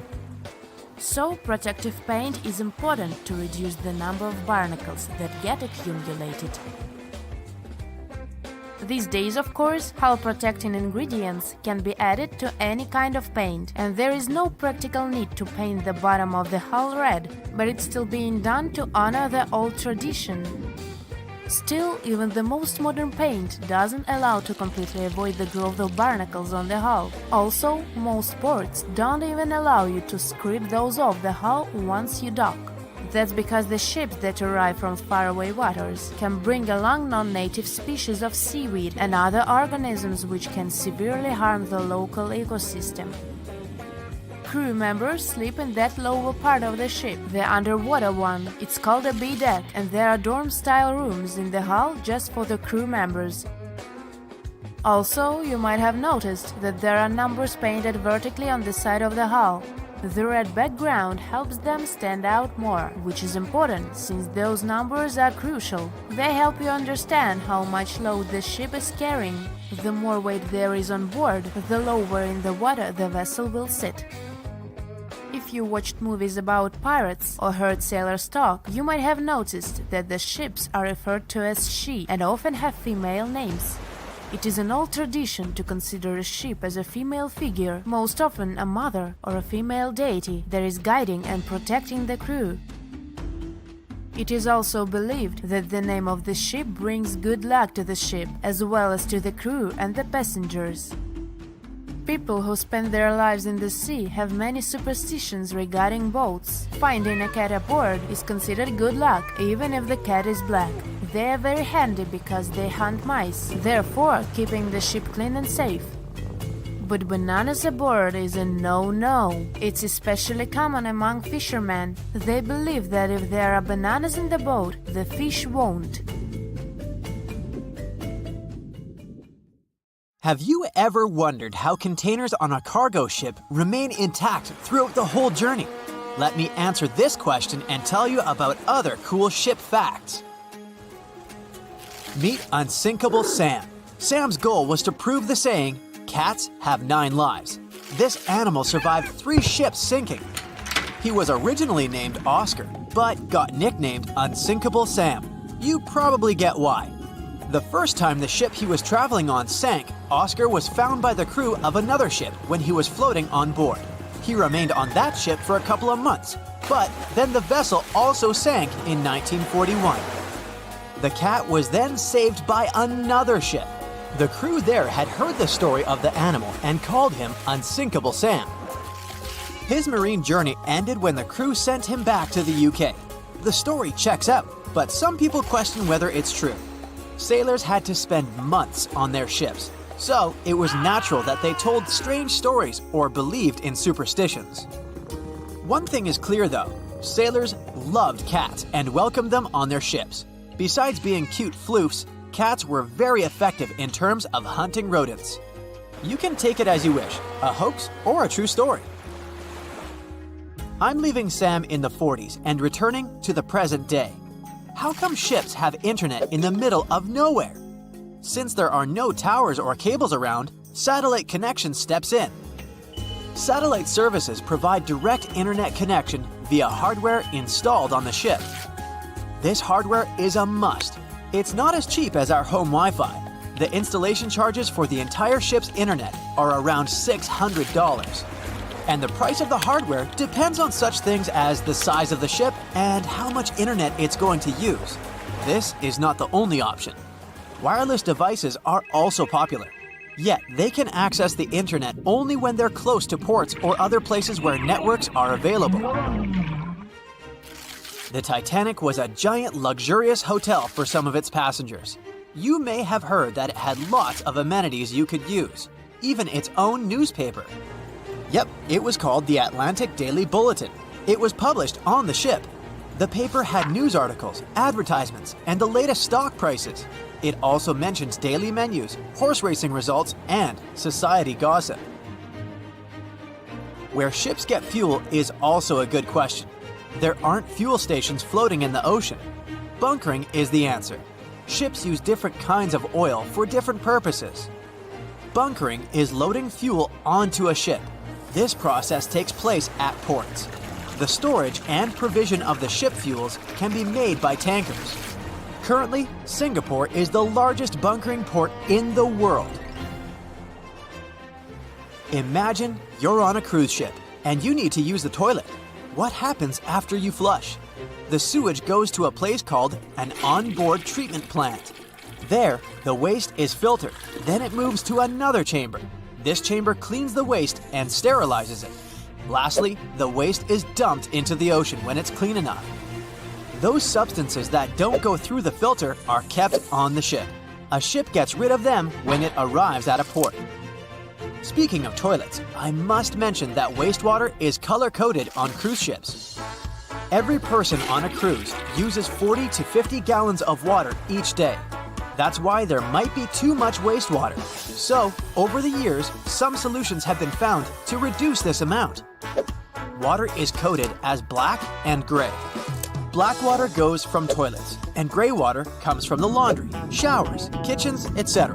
Basically, it's thought that gray water waste is cleaner than black water. Why are ships so slow? It's related to power. Water has a drag force, and it affects ships. Imagine yourself swimming in the ocean. It takes effort to swim forward because of the water resistance. A smaller ship wouldn't need that much power to push itself forward, but huge cruise ships need a lot of power because they're heavier. If you, let's say, put a 7,000-ton ship in the water, it will displace 7,000 tons of water. When such a ship goes forward, it pushes some of the displaced water ahead of itself. This results in a bow wave, which carries some kinetic energy away. We talked about cruise ships and cargo ships mainly. What about solo travelers? Laura Decker became the youngest person to circumnavigate the world on her own. She set out in 2012, and 518 days later, she completed her voyage. She had a 40-foot-long ketch named Guppy. She was 14 when she started the journey. You can think of loading containers on a cargo ship as playing Tetris, but you can't start over when the game is over. That would cost you thousands of dollars. Anyway, the logic is the same. The first layer should be strong enough to support the rest. The bottom containers, or first tier, if you want to sound more like a pro, are secured with twist locks. This is an automatic locking mechanism to keep the upper level containers locked. These locks are attached when a unit is being lifted from the pier onto a cargo ship. They're similar to Lego pins. All containers have these lock systems, and you basically mount them on top of each other. Plus, many cargo ships have vertical slots made of long metal rails. They're like cells that hold containers and prevent them from moving and falling into the deep water. How do they unlock the mechanism? There's a special rod to do it. In the past, cargo ships were allowed to only stack 5 to 6 containers on top of one another. With the appearance of the lock mechanism, it's possible to make 10 to 12 layers. Still, hundreds of containers get lost each year because of harsh weather conditions, or simply because of the negligence of people who load them. According to some data, more than 3,100 containers were lost in 2020 to 2021. The number was only 779 in the previous year. This means an almost 400% increase. Apparently, there are hidden passageways and secret doors on cruise ships. The ship's staff get from one place to another without using the stairs and doors that passengers use. There's a network of corridors and stairs all around the ship only the crew members know about. These secret doors can blend in with the walls. This way, they become undetected by those who don't know there's a door there. Gigantic cruise ships are basically floating pieces of metal. The walls of the cruise ship cabins are magnetic. That's why, when on a cruise, you can buy travel-themed fridge magnets and use them to decorate your cabin. The Seawise Giant is the largest ship in history. It was built between 1974 and 1979. Its length was greater than the height of the Eiffel Tower. The vessel sunk in 1988, but was later retrieved and put into service. What about the smallest ship in the world? Researchers in the Netherlands have built the world's smallest vessel. It's about 1/100th of an inch long. To put it in perspective, this is about 1/3 the width of a strand of your hair. They built it with the help of a 3D printer. Do you know that some people have residences on ships? Yes, sounds like a dream, if you like the water, of course. Residents permanently live on a ship as it travels the world. MS The World is an example of a private residential cruise ship. The residents can live on board as the liner travels to exotic destinations. They can stay there full-time or come back periodically during the year. Since the UK is an island nation, things it imports have to be delivered by sea or by cargo planes. The number might surprise you. 90% of everything they buy arrives at their ports by sea. Do you know any other cool marine facts? Comment below. More than 25 million people boarded cruise ships globally back in 2017. It may not seem like a lot, but that's more than the total population of Belgium. It's a great vacation alternative with an added bonus. You can sample various different destinations for future time off in one single trip. If you've already booked a trip on a cruise ship, but you still have no idea what you should pack, start with some research on your specific cruise location. Either way, be sure to bring deck-friendly shoes that are low-heeled. Also, add a pair that's comfortable to walk on larger distances for the days spent ashore. Depending on the season, you might want to add a few swimsuits too. If you're on any type of medication, make sure you bring it with you in its original packaging. If you're a light packer, don't worry. Most cruise ships come equipped with laundry rooms. They're kind of pricey, especially if you want your garments to be washed, ironed, and folded for you. But it does save you the extra hassle of packing more clothes or washing them for yourself. It's really important that you check in with your credit card company before boarding a ship, more so if your itinerary includes one or more foreign countries. Your credit card might get frozen if there's any unusual activity on your account. Most of these companies have algorithms that get triggered once there are charges from different countries in rapid succession, which is exactly what you'll be doing on a cruise ship. Letting them know beforehand saves you the embarrassment of having your card declined at some fancy restaurant. To make sure you get the best room, before booking it, check out the ship's deck plan. It should be available on their website. If it's peace and tranquility you're looking for, don't go for the rooms directly above or below any of the ship's entertainment points. Also, if you have a history of getting seasick, try to skip the rooms that are available at the front of the ship. Rather, go for those located in the middle of the ship on a lower deck. You'll feel less movement.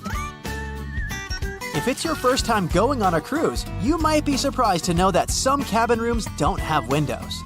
Before making a reservation, make sure to check out all the amenities of the room you intend to book. Most cruise liners add a bunch of pictures from the common rooms on their reservation pages, and it might be a bit confusing as to what you're getting exactly for that specific price point. Also, some rooms on board are quite small too. If you don't like to sleep in small spaces, you might want to upgrade to a larger room, even if it's a bit pricier. You can always split the cost with a friend if they want to join you on the cruise.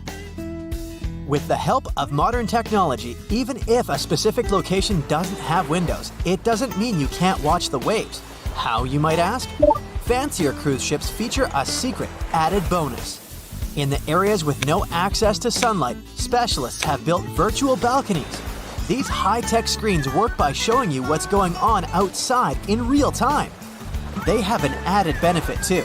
In case of bad weather, guests can still have a feel of the outdoors, without the wind or rain ruining their hair or their outfit.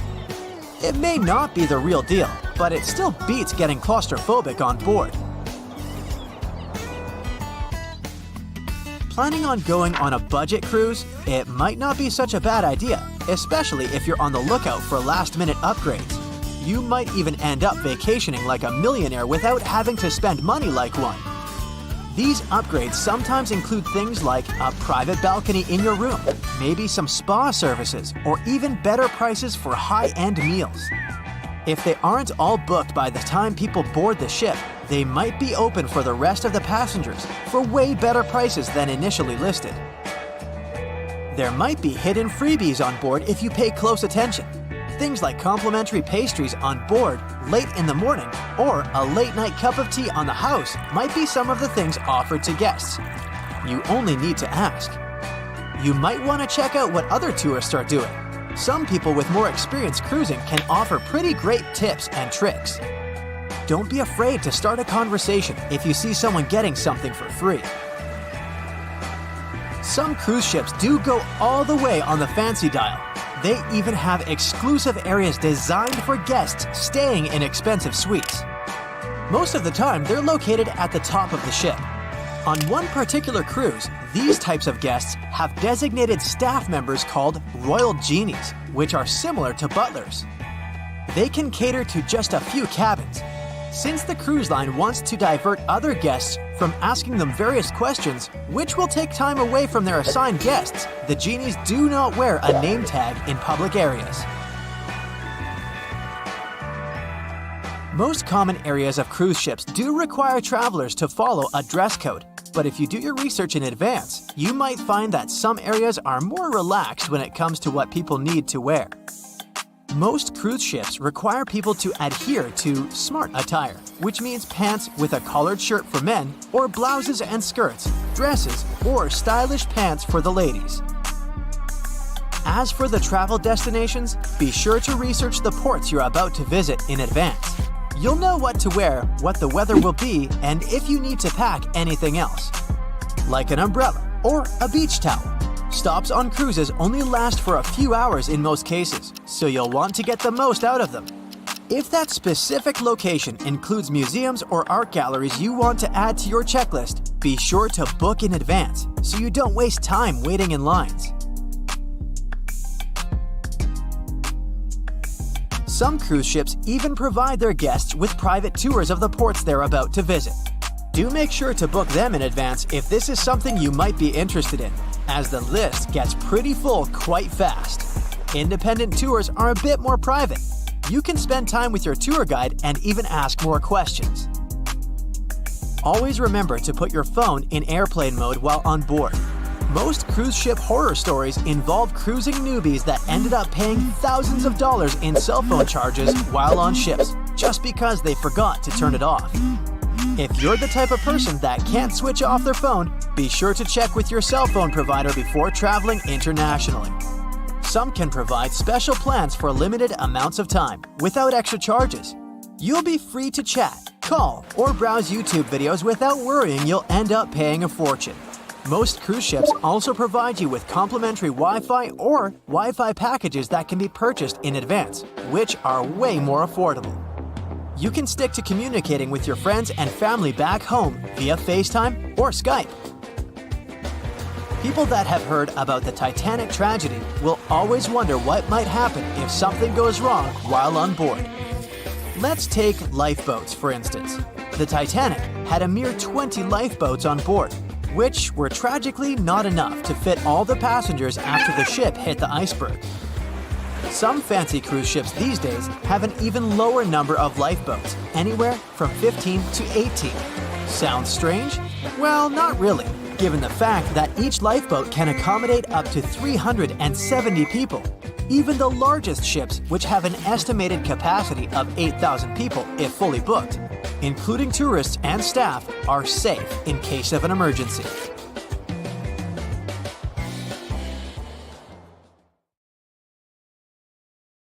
The megalodon was the biggest shark to ever live.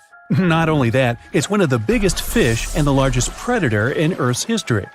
They've been known to reach lengths of up to a whopping 70 feet. That's over 3 times longer than the biggest great white shark on record.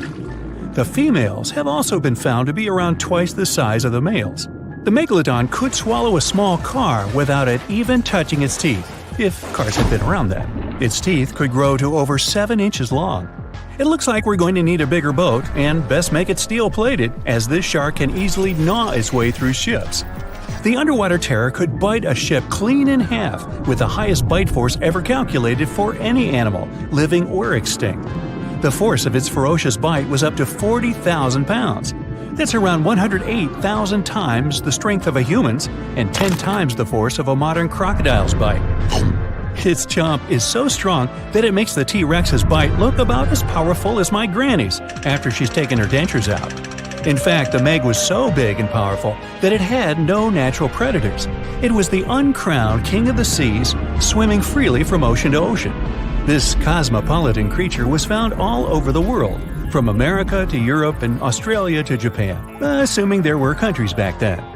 Meg fossils have been found on every continent except Antarctica. Everybody skips Antarctica. Science tells us that the megalodon went extinct over 3.6 million years ago. But could they still be alive at the deepest depths of the ocean? Only around 80% of the ocean has been explored, and its deepest point, the Mariana Trench, is over 7 miles down. So who knows what's lurking at the bottom? If you did manage to make it down, it is unlikely that you'll run into a Meg, though. The sharks, like us, preferred warmer coastal waters. Deep ocean living would be too cold for the beasts, and food would be scarce. Their entire bodies would also have to evolve to avoid being squished by the enormous water pressure down there. It's unlikely they're still around, but not impossible. Some good news, if you do run into one, is that the shark is pretty unlikely to eat you. You are way too small a meal for the megalodon, even if you have a couple of friends with you. This guy eats whales that are over 50 feet long. If you're having a beach party, though, it's a different story. In a beach full of swimmers, the shark very well might creep up, scooping several humans into its giant mouth without even chewing. But wait, let's rewind. How does the shark take down a 50-foot whale? It first bites off its fins, making the whale unable to swim away. It then casually munches it down piece by piece.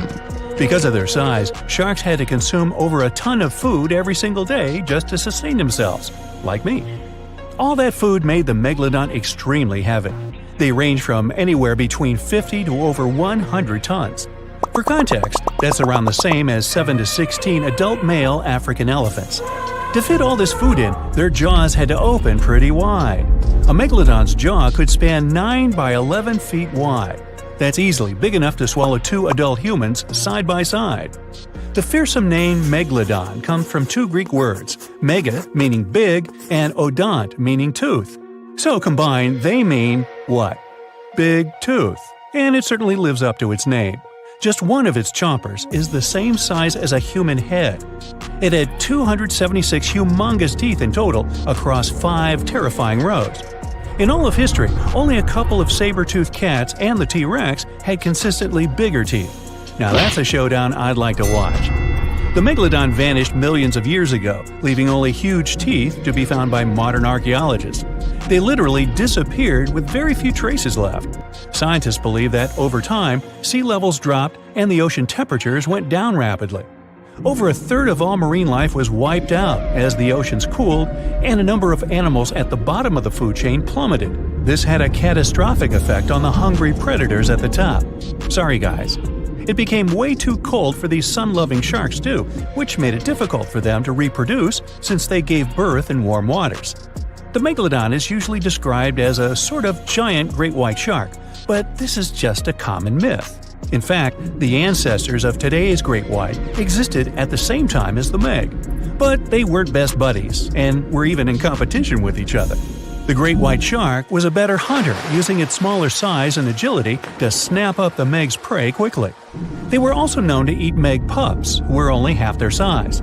This didn't help the whole extinction thing. Even infant megalodons were huge, coming in at just under 7 feet.